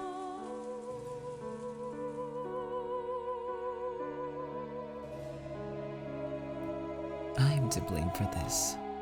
My irresponsible words led you to believe that Balor made a promise. No. This isn't anyone's fault. It's all because I assumed that you felt the same way I did. Balor did not make a promise.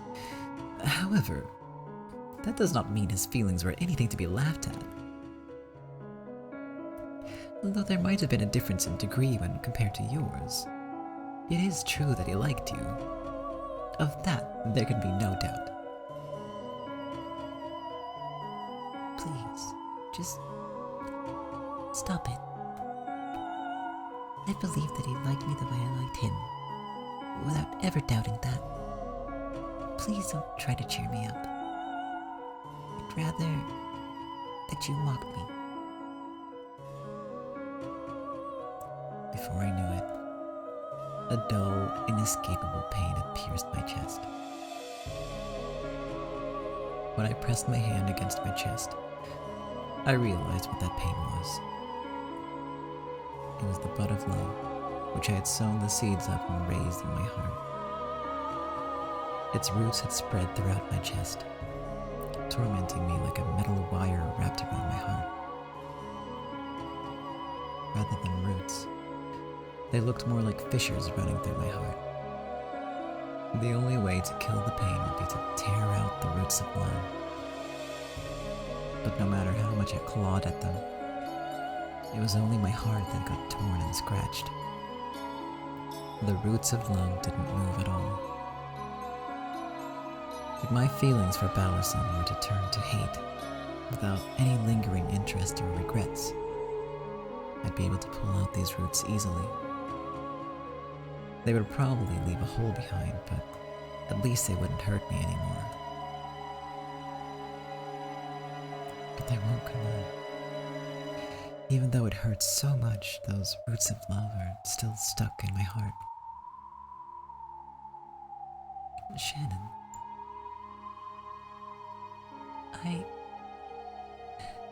even now, I love Balor-san so much. I miss him. I want him to come back. I believe he will come back someday. And I want to wait for him. But now it's just too much. As I sobbed, the tightness in my chest grew even stronger. As long as I love Balor-san, that pain will always continue. Because I love him, I want to hold on to that pain forever. But it was written right there in the letters for George-sama and the others. Balor doesn't plan on returning to the Ishiraya family. He's forgotten about me and Rokunjima, and has started a new life with a different name. I have to endure all this aching, biting, agonizing pain, and wait forever for someone who will never return. Is this another trial? To wait for him forever? Is that what God is asking of me? I can't do that. I want to be with Balor-san.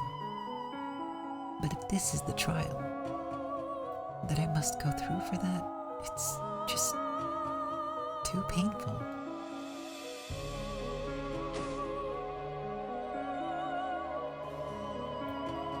Beatrice hung her head in shame. If she hadn't encouraged Shannon so much, it probably wouldn't have been this painful. Shannon may have been the one to sow the seed of love in her heart. However, Beatrice had irresponsibly watered it and told Shannon not to give up. Beatrice scratched at her chest, trying to share Shannon's pain.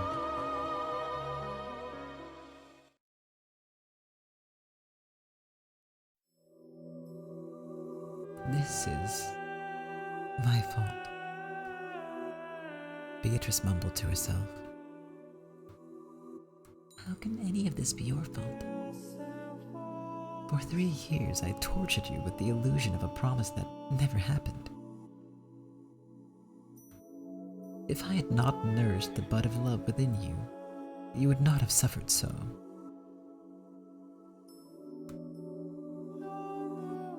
Shannon, this may sound harsh, but listen. Yeah, as someone who is fairly forgetful and used to be far more forgetful, and again, Valor went through some traumatic shit. It's kind of harsh for everyone to just be like, well, okay, Beatrice gets a pass because Shannon is suffering. She's trying to help. Okay. But like, the whole family being like,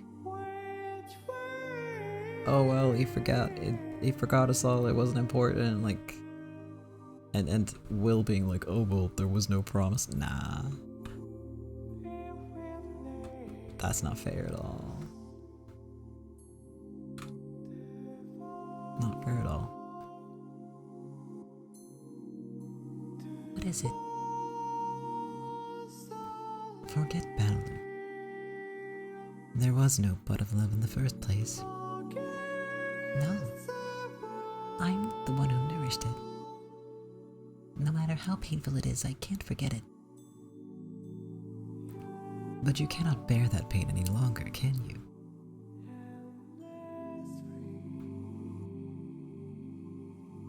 Wordlessly, Shannon held her chest and hung her head. I yearn for Battler. Even now, that feeling burns inside me, and no matter how much it hurts, I can't let it go. I've spent 3 years pretending not to notice that pain. Now, I know that I feel it.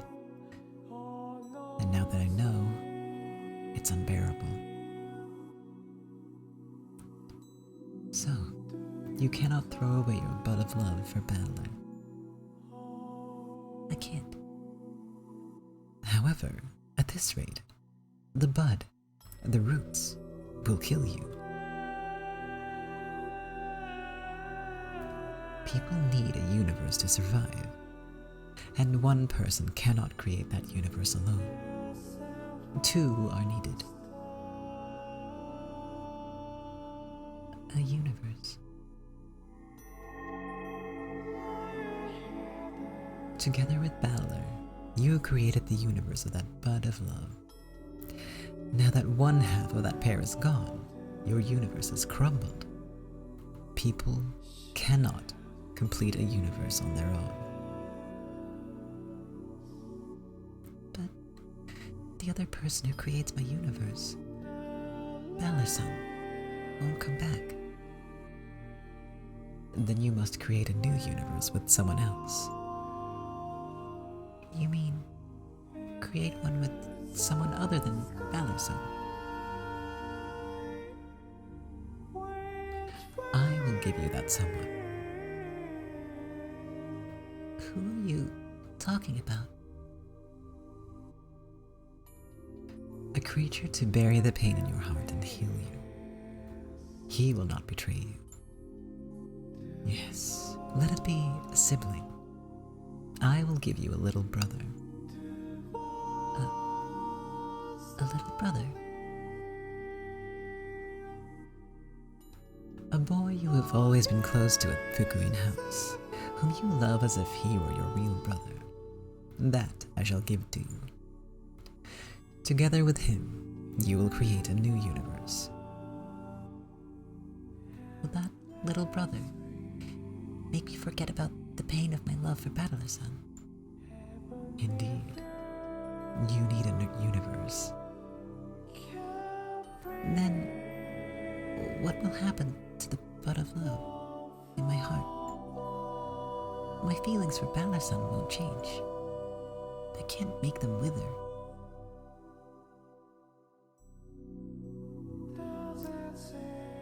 I shall accept that bud and those roots in your place. You will? You can forget the pain of love and create a new universe. I will accept the bud of love in your place. It means that I will accept the pain as well, but I will also learn of the single element I do not possess. The element of love. Beatrice wanted to know love. She wanted to feel what Shannon had felt in the world of humans. And if Balor ever does return, if the bud still has not withered and you still desire it, I shall return it to you. What do you think of that?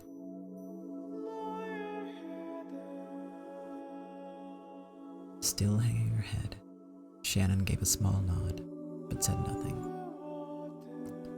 It would mean release from this unbearable pain, and it would mean giving the bud of love to the witch to hold it in her place.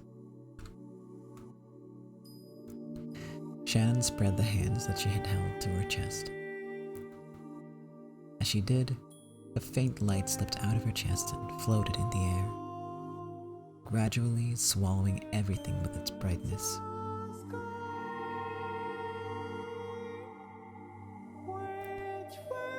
As the brilliant light began to fade away, Shanna and Beatrice, still facing each other, were now inside a vast, starry sphere like a planetarium. They were the only ones in this pitch-black, starry sea. Shannon felt as though she had seen this place once before, but she could not remember. Then, I made another announcement. The world shall be modified. Let the bud of love travel from Shannon to Beatrice. This way, Shannon won't be tormented by the bud of love anymore. On top of this, so that Shannon can create a new universe, I'll give her a little brother. The backstory for the little brother will be a younger boy at Fukuin House with whom Shannon was close. For a name, let there be the On character, as Fukuin House rules state. Yeah, I've decided. That's a perfect name to go with Shannon's. He'll be a quiet, reticent boy. He'll come to Rokkanjima as a new servant. There, he'll establish an immediate rapport with Shannon. As a duty-minded boy who loves Shannon like a big sister, he'll always be there for her. Let's have him be a special servant like Genji, who is permitted to serve Kinzo directly. Yeah, that sounds kinda cool. Then, Beatrice. From now on, you will carry the bud of love. In other words, the role of being infatuated with Battler and waiting for his return will go to you. While you are still the witch who reigns over the Rokkanjima's night, you have also been waiting for Ushiromiya Battler ever since that day 3 years ago. Along with this change in setting, I'll give you a new form as well. He did tell us what his ideal woman would look like once, remember? A woman with a great figure and long, golden hair, like a foreign model. Golden hair, long hair, a great figure. Yeah, something like that. That's what the new Beatrice will look like. Come now, hold that bud of love in your heart as you wait for Battler. You will learn of love at last, and pay the price of pain. Yes, this will be the setting for my new world. For Shannon, a new servant like a little brother will come. He'll be a silent, reticent boy. A duty-minded kid who loves Shannon as a sister. And the bud of love that has tortured Shannon will go to the witch, Beatrice. She will just be holding on to the bud of love for the time being. However, while she holds on to it, she'll be a maiden in love with Battler. For that time, you will be able to learn what love is.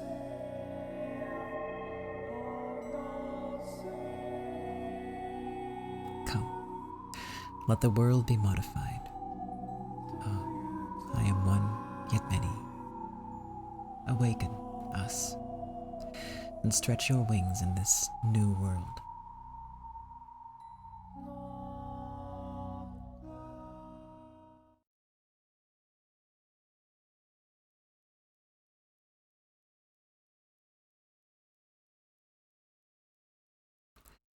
I think they forgot about the part where Balor said that he didn't really care all that much about what someone looks like.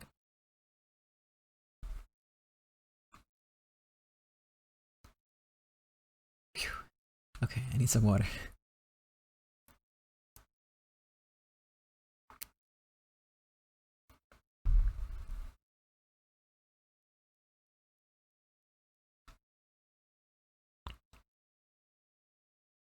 Slowly, I opened my eyes to the gentle rays of the morning sun.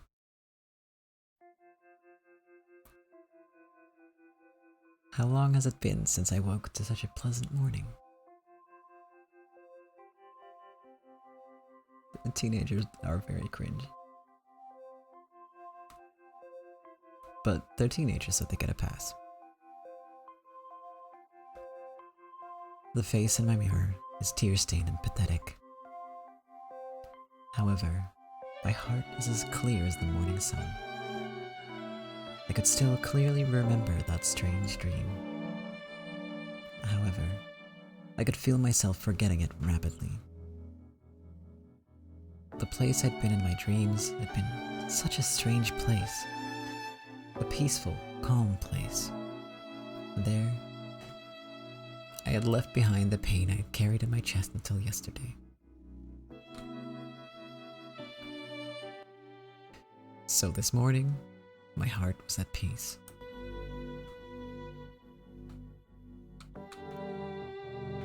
Good morning, me. My tear-stained face really looked pathetic. However, my expression was bright and cheery. I still do love Balor-san, but I think I'd say I've calmed down. It feels like I've put something precious safely away in the place it belongs. Balor-san, when will you come back, I wonder? When you do, I'd like to talk about mystery novels again. Oh, I almost forgot. A new boy servant will be coming today, won't he? One of the rare servants who will serve the master directly. What kind of kid will he be? I hope we get along well. What was his name again? I think it was...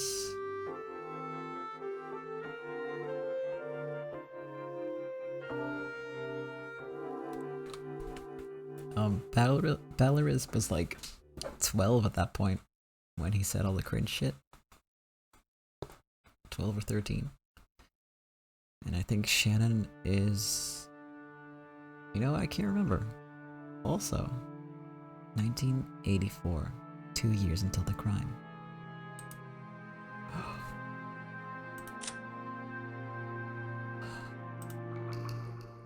I'm gonna go for a little longer because I want to get this bit. And get us to a nice point for next time.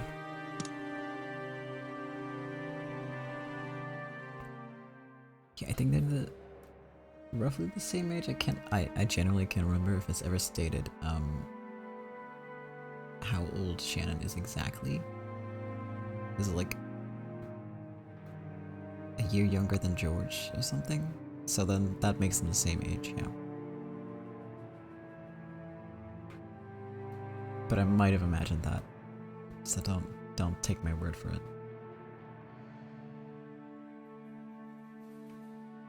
Yeah, it's definitely not weird because they are like similar in age. They're just also really young.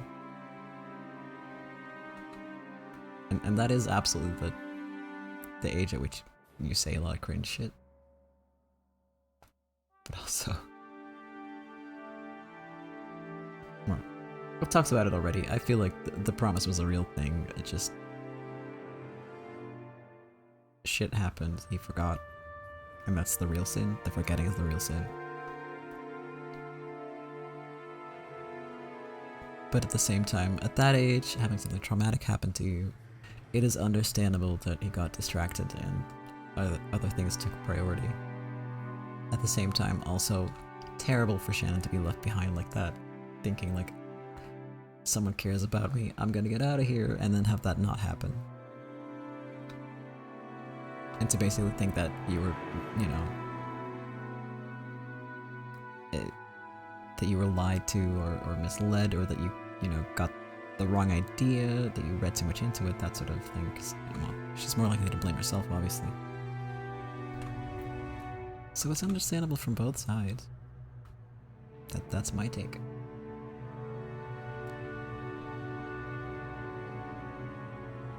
Yeah, Shannon has a rough time. Just in general. Hashtag justice for Shannon.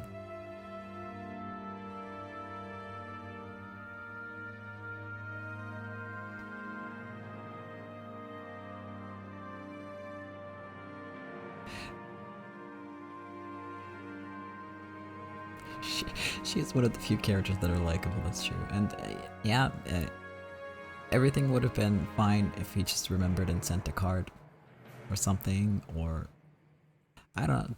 Do you have like the social awareness to do that at 13 or 14? I sure didn't at that age. I don't know. And that was with social media growing up, and this is in the fucking 80s. Like, letters are the only way in phone calls. So I don't know. Anyway, men in war clothes were spreading a tarp over a section of the hall. From the way they measured the wall and set out tools, it could be seen that they were preparing to do some kind of some sort of construction work. And you're both right. Well, we don't know his side, right? So it's possible he thought about it, and then thought, well, God, it's been 3 years. She probably moved on. Who knows? And Kiria had to like kind of nudge him a little bit to send anything. So it could also just be pride, because he's kind of a dumbass, you know. And we are seeing it through grown-up eyes. True. He's just a dumb kid.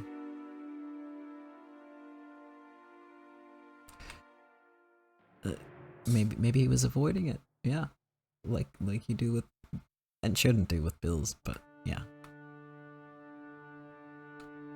And instead, the problem, like with bills, got worse.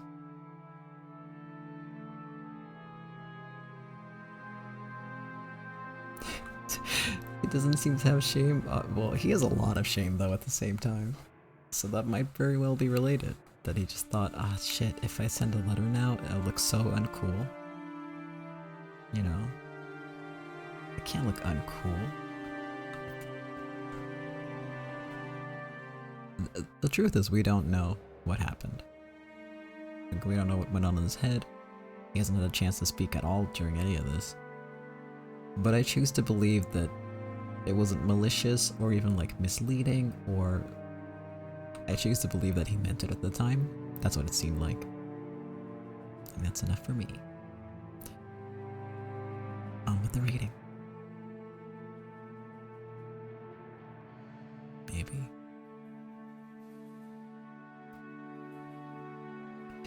Anyway, yeah, Shannon could have passed along a message. Also didn't. So yeah, well.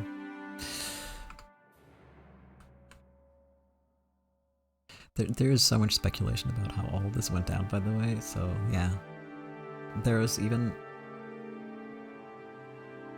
Maybe I shouldn't mention that. Because we've had enough, like, anti-George stuff going on here. Yeah, it's both their fault, but also they're right. I think that's a good way to put it.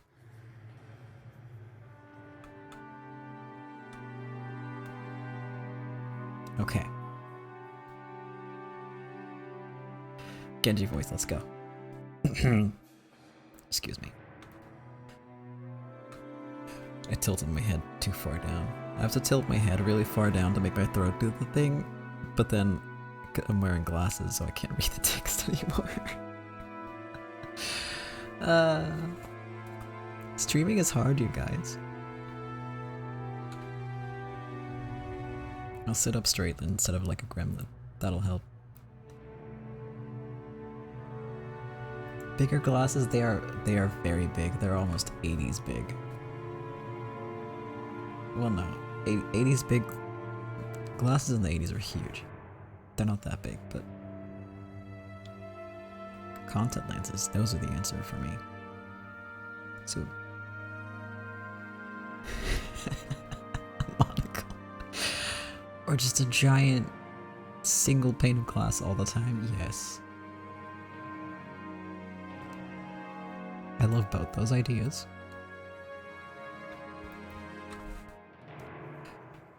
Anyway, this next bit is kind of vital, so I need to actually focus. This is of the utmost importance to the master. Be sure that you do not damage it. The president of the construction company nodded his head several times to show that he understood. Then, 6 young workers carried in a large rectangular object wrapped in a white sheet. Okay, careful there. Set her down gently. Gently, I say. Is the spot good? Great, let's get started. Apparently, they were putting something large onto the wall of the hall. Is that where he wants to hang it? That's what he wants. After all, this mansion is little more than one of Father's toys. Natsuhi took a deep breath. Though this was a whim of Kinzo's, a man she greatly respected, she seemed to resist the idea of hanging it right here in the entrance hall, the face of the mansion.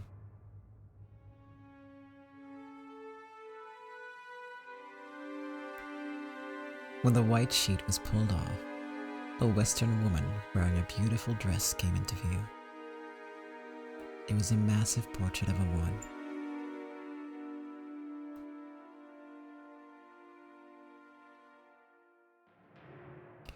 Is it proceeding well? Yes. They will be finished by this evening. I would like to see it hanging there for all to see as soon as possible. I want you overseeing this, my friend. Leave it to me. Father, it seems to be a splendid portrait. The artist has done excellent work. I am satisfied. This is your benefactor, the woman who gave you the gold. Indeed. If I had not met Beatrice, I would not be here, nor would the Ushinomiya family, nor would, of course, this mansion. It's only natural that her portrait be displayed in the best possible location.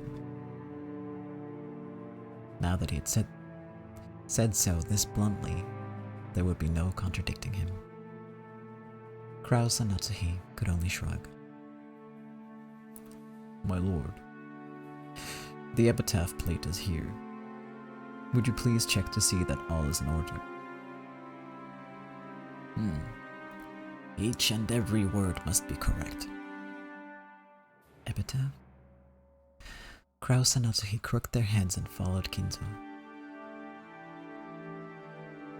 The leader of the workers set down a plate wrapped in a sheet. The others thought that the picture's name and an explanation might be on it, but it seemed to have quite a lot of words for that.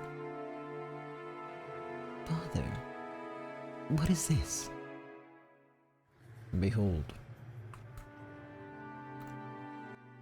the Sweetfish River, running through my beloved home of old.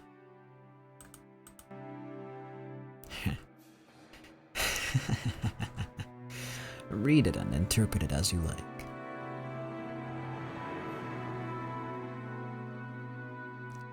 So, we finally reached the appearance of the epitaph of the portrait. I don't know much about this epitaph. It doesn't exist in my world. Probably not. In your world, there's already a clear successor. You. But not in this world. In other words, this epitaph was set up to choose grandfather's successor after all? Most likely. Or, he might have wanted us to believe in the chance of a miracle. A difficult riddle, made so that no one would be able to solve it. If someone actually could solve it, they would be a miraculous person. And that miracle might shepherd the person Kinzo most desired. In short, this epitaph really does show a ritual to revive the witch Beatrice, just as everyone thought. That is a normal interpretation to make. A mysterious ritual, sacrificing 13 people to revive the witch. However, that is not the true ritual. The wait for someone to miraculously solve it. That is the true ritual. However, fate does have its irony. Genji already knew. Maybe Kinzo set this up in the first place because he guessed that Genji knew everything. Was that fate a coincidence or something engineered? I do not know. However, with this epitaph, the witch Beatrice would revive in the truest sense.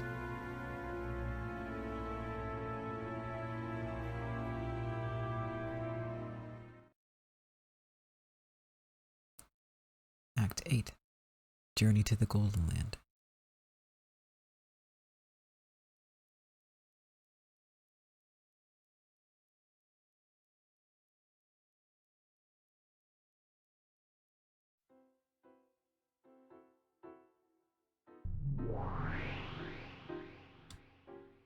This is Beatrice.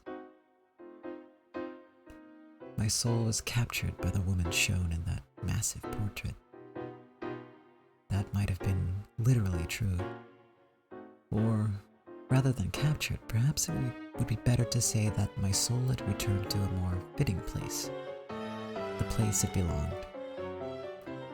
The beautiful blonde hair was the same as mine, but tied up. The dress she wore was a deep black, making that golden hair stand out all the more. This is the witch, Beatrice. My true form. What is this? There was a plate with too many words for it to be the title of the picture. Behold the sweet fish river, running through my beloved home of old. You who seek the Golden Land, follow its path downstream in search of the key. The Golden Land. I see. So, my world is the Golden Land. I have always called my own personal world a paradise, but tonight I shall change that. From now on, my world shall be the Golden Land. I am the master of the Golden Land, Beatrice. And then, there is the brutal ritual of sacrifices starting with the first twilight. On the 9th twilight, the witch revives and none shall be left alive. Is it saying that if I carry out this ritual, I will experience a true revival?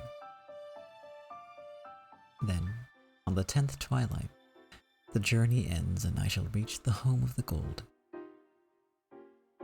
The witch shall praise the wise and bestow 4 treasures.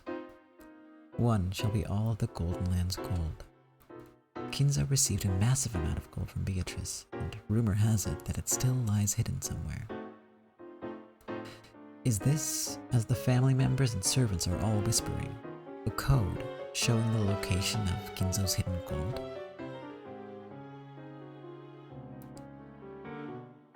If a human reaches the solution, they will obtain a great quantity of gold. However, if I am the one to solve it, it will mean my own resurrection. Kinzo, you aging mage. Just when I was mocking the shortness of the time left to you, you start a game like this. How intriguing. I shall solve this riddle of yours. I shall revive as the real Beatrice. And then, I shall use my great magical power to control object and man, day and night, and all of Rokujima.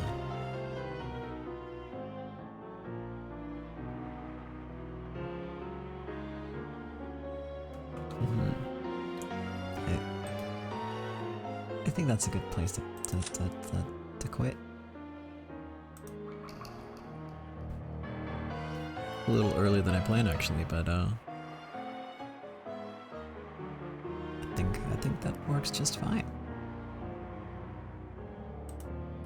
Beatrice is gonna challenge the riddle, and we'll see how that goes next week. And then I don't know. I'm hoping that we can wrap up this episode soonish, but either I'm reading a lot slower or there's a lot more text than I thought there was. This is one of the shorter episodes, but it's still taking pretty long. There's still a good chunk coming up, I think. But we'll see. We'll see how long it goes. There's no time limit here.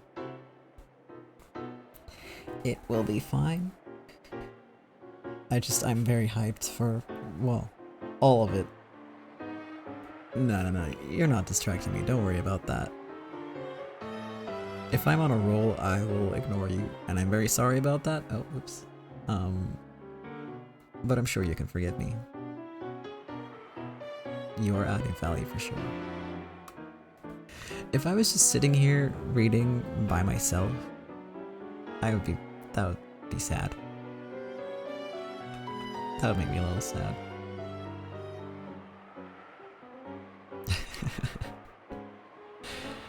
No, I like that I can see your reactions and then react to the reactions, and we can have a little chat every now and then, and I like seeing the theories and the jokes. I love all your input. I appreciate it a lot, so don't worry about that.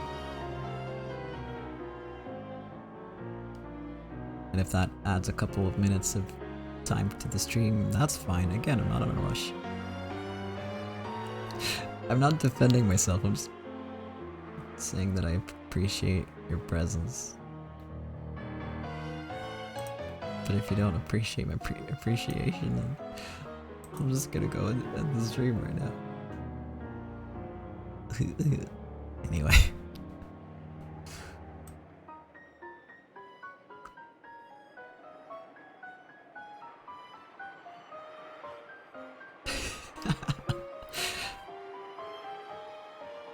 Alright, okay. Anyway. Oh, that was the wrong button.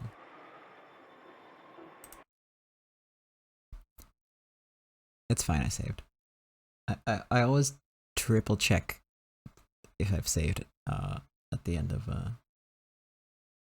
an episode.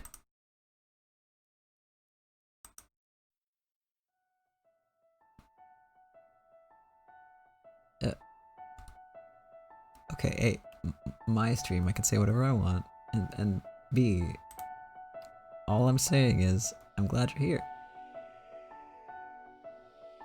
Fight me. Alright.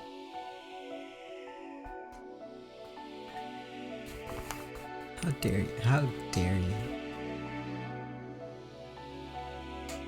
You will. Well, I mean, I'm not very strong. You'll definitely win. Still, I'm not wrong though. That has nothing to do with combat ability. Yeah, we'll see. Hopefully you'll have forgotten by then. Because I am a pacifist, so... I probably should be telling people to fight me. Oh no. Oh no. I'm gonna get murdered. It's not murder if it's a duel, though.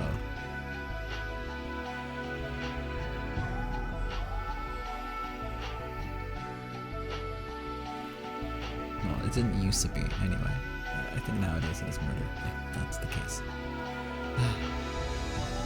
Alright, well.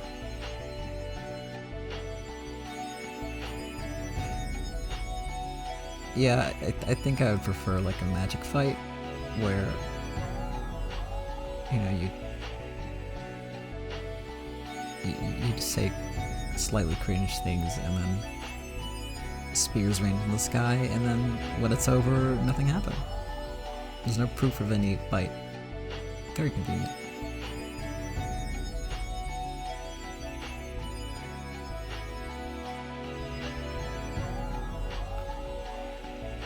Anyway, yeah, please don't murder me, because I need to finish the story.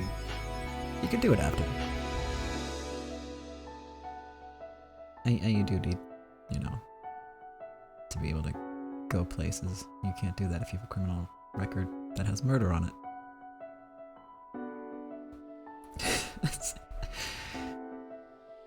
Yeah, but Lulu, that just makes us evenly matched, though. Oh. Thank you for the follow, Azakidu? I hope I'm pronouncing that right. I'm afraid I'm wrapping up now, but, thank you. Yeah, 2 brain cells fighting for 3rd place sounds like that's an accurate description of what will happen. Alright. So, wrapping up for realsies now. Though I appreciate the banter, I do. Next week, Monday, I have no clue what I'm gonna do yet. I don't know. No clue. Brain empty. I don't have any games I want to play. I don't have any art-related things I want to do. I might literally just sit there and chat for a bit. We are gonna get political about the nature of misogyny and misandry, and why both of that stems from the patriarchy. Oh god. We haven't played something creepy in a while, and I was gonna play something creepy on Monday, and then I saw the content warning and I was like, this is too creepy. I can't do that to you guys. I try to keep it like relatively wholesome at least, and this is gonna just potentially just give people panic attacks and shit, so nah, I'm good. We'll go with something less creepy. On the other hand, Siren's Call is what I was gonna play. You can do that to me. I think if I were to do that, I would make it into a YouTube video instead.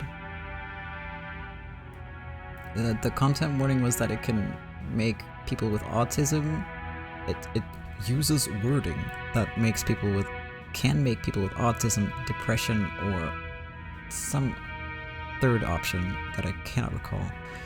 It can make them feel deeply uncomfortable was the wording, and I was like, that is both very ominous and a little vague. I can't really promise that's like gonna, yeah. Right? Like, on one hand I appreciate the warning, on the other hand it's so vague, that could be anything, and it has been compared to Doki Doki, so, you know. Yeah. I just didn't feel like I could guarantee that people are gonna be safe watching, I guess. Because here, you know, I have the warnings running the whole time, I warned beforehand.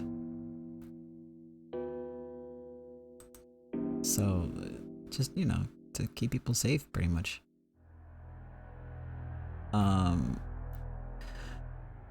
On the other hand, I did get Iwaihime, which is by the same author as Umineko. And that's a story about curses, and there's creepy dolls.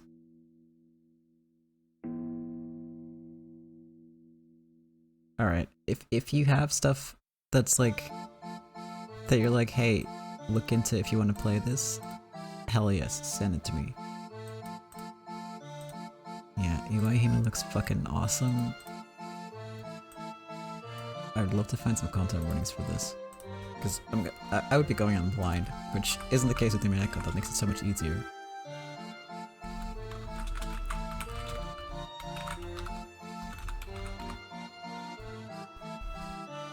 Content warning, please check. Great. Disturbing content. I mean, that's what people say about Umineko, and we're fine with that. Again, because of the warnings.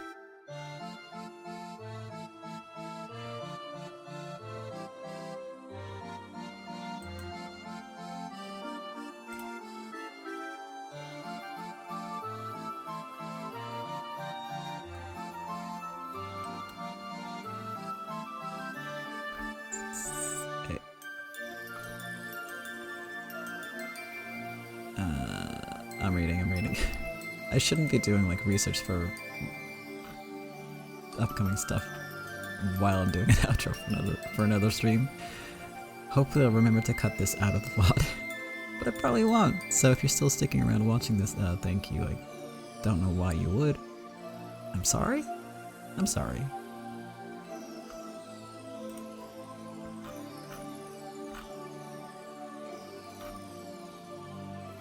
Graphic descriptions for the contents in this game. That's...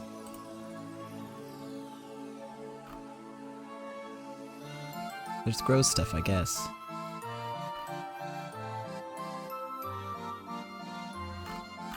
There's gore, which is also the case in Umineko, so that's not anything. You're here for the click me more? Yeah, hey. I can click. Easy peasy. And yeah, it's... The research is very necessary, that's true. Also because I really only want to play stuff I try to play stuff I like. Sometimes there's games where I just don't like them. We try them out, I don't like them, it happens. That's okay. But I do find that the streams are less fun and entertaining. It's hard for me to be, you know, upbeat and interesting to the, well, my assumption is that I'm less interesting if I don't enjoy it.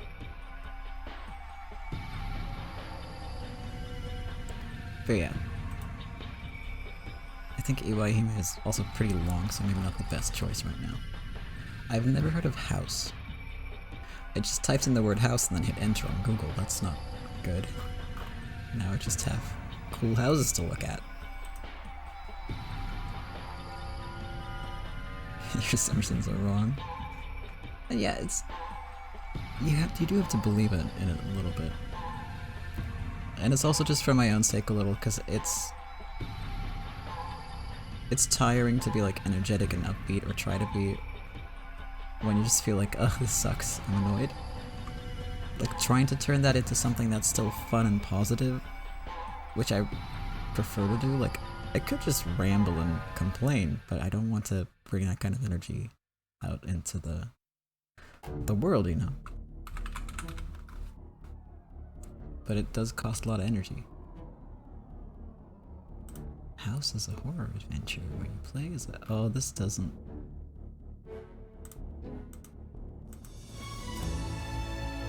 Oh, that's kind of cool.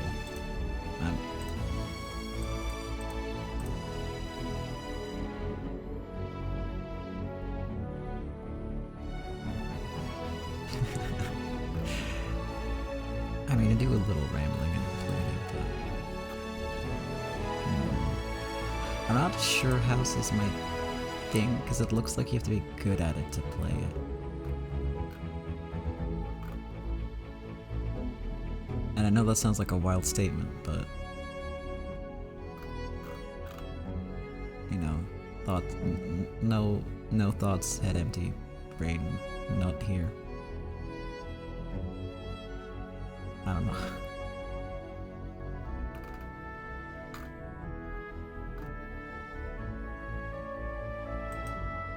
Wow. I'll take it into consideration, and I'll consider the other one, though. The playtime is a full day. So that would be 12 streams.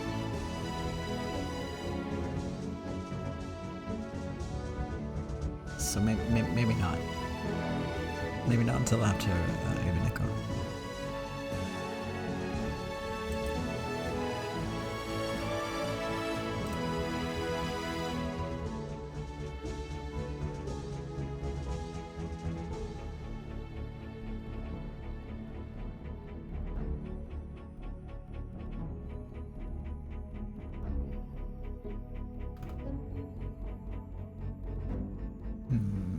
Okay, well, if you do find anything interesting, just send me a message and I'll take a look. Alright, now I'm gonna start my outro again so I can potentially cut this out. Yeah, those were great. At least I miss. Yeah, you're talking about the Cube Escape ones, right? Maybe there will be more of those at some point. Probably. I feel like there will be at some point. And ocean-themed games are kind of hard to come by, apparently. So, I'll hold off on those for now, but...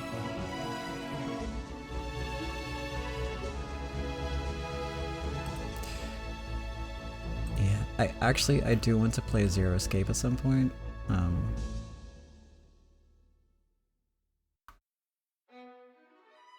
But the issue with that is it's stupid long, because it's 3 games, and I've already played the last one and not the first 2. Though I know exactly what happens, or I used to know exactly what happens. I've forgotten at this point. It's been long enough that I can play them myself. So I'm saving those for after Umineko.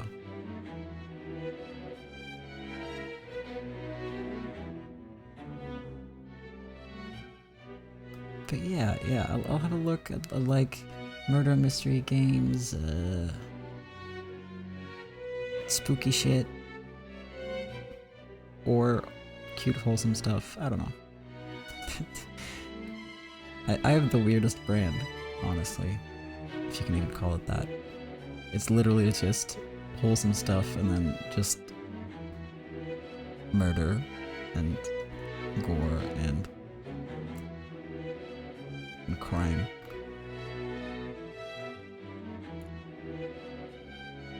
Weird. Wow. Happy Hills Homicide. Okay.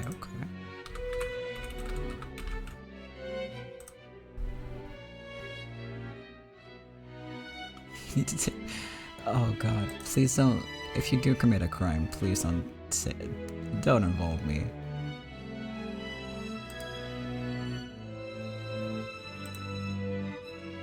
Oh my god, that is straight up a clown-faced murderer.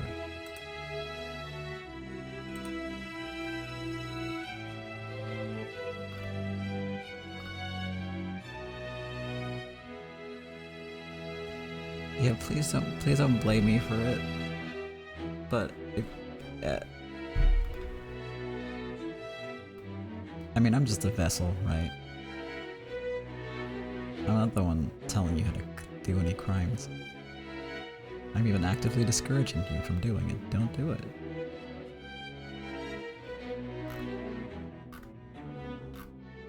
I could play some Party Hard.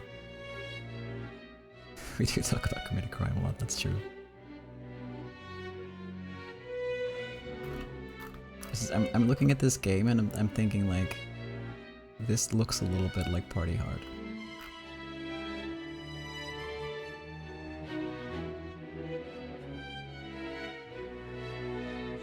Nah, eating the rich is a human right.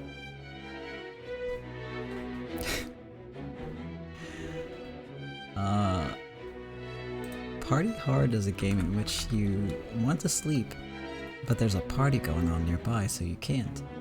So you put on a ski mask or a hockey mask or whatever the heck that's called, and you have to kill everyone at the party without getting caught.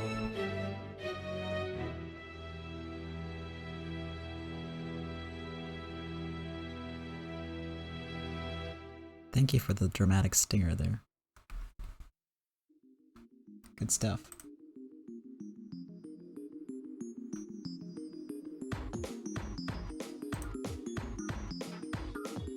Yeah, I actually have that one and I got pretty far in it.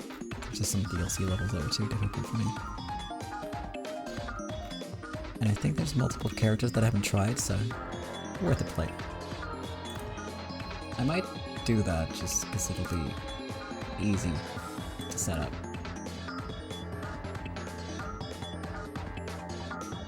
I love me some easy stuff.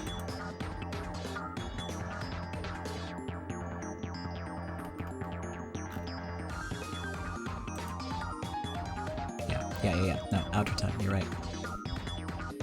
I have to go sleep at some point, so I don't have a choice.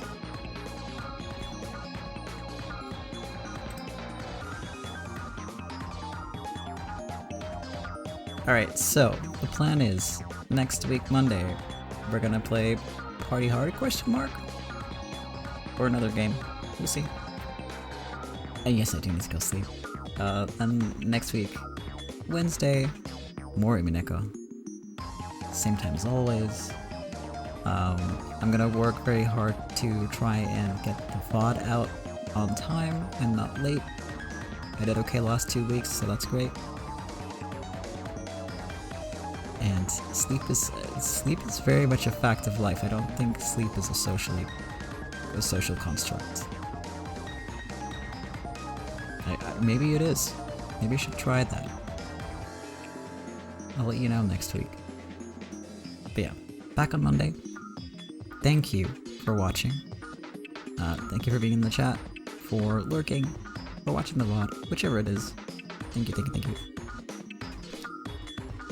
That's what a man would say. I mean, accurate in this case. Thank you for acknowledging my gender. Affirming my gender, I should say. Anyway, I hope you all have a nice day, a nice night, a nice week, a nice forever. And see you again next time. Bye bye.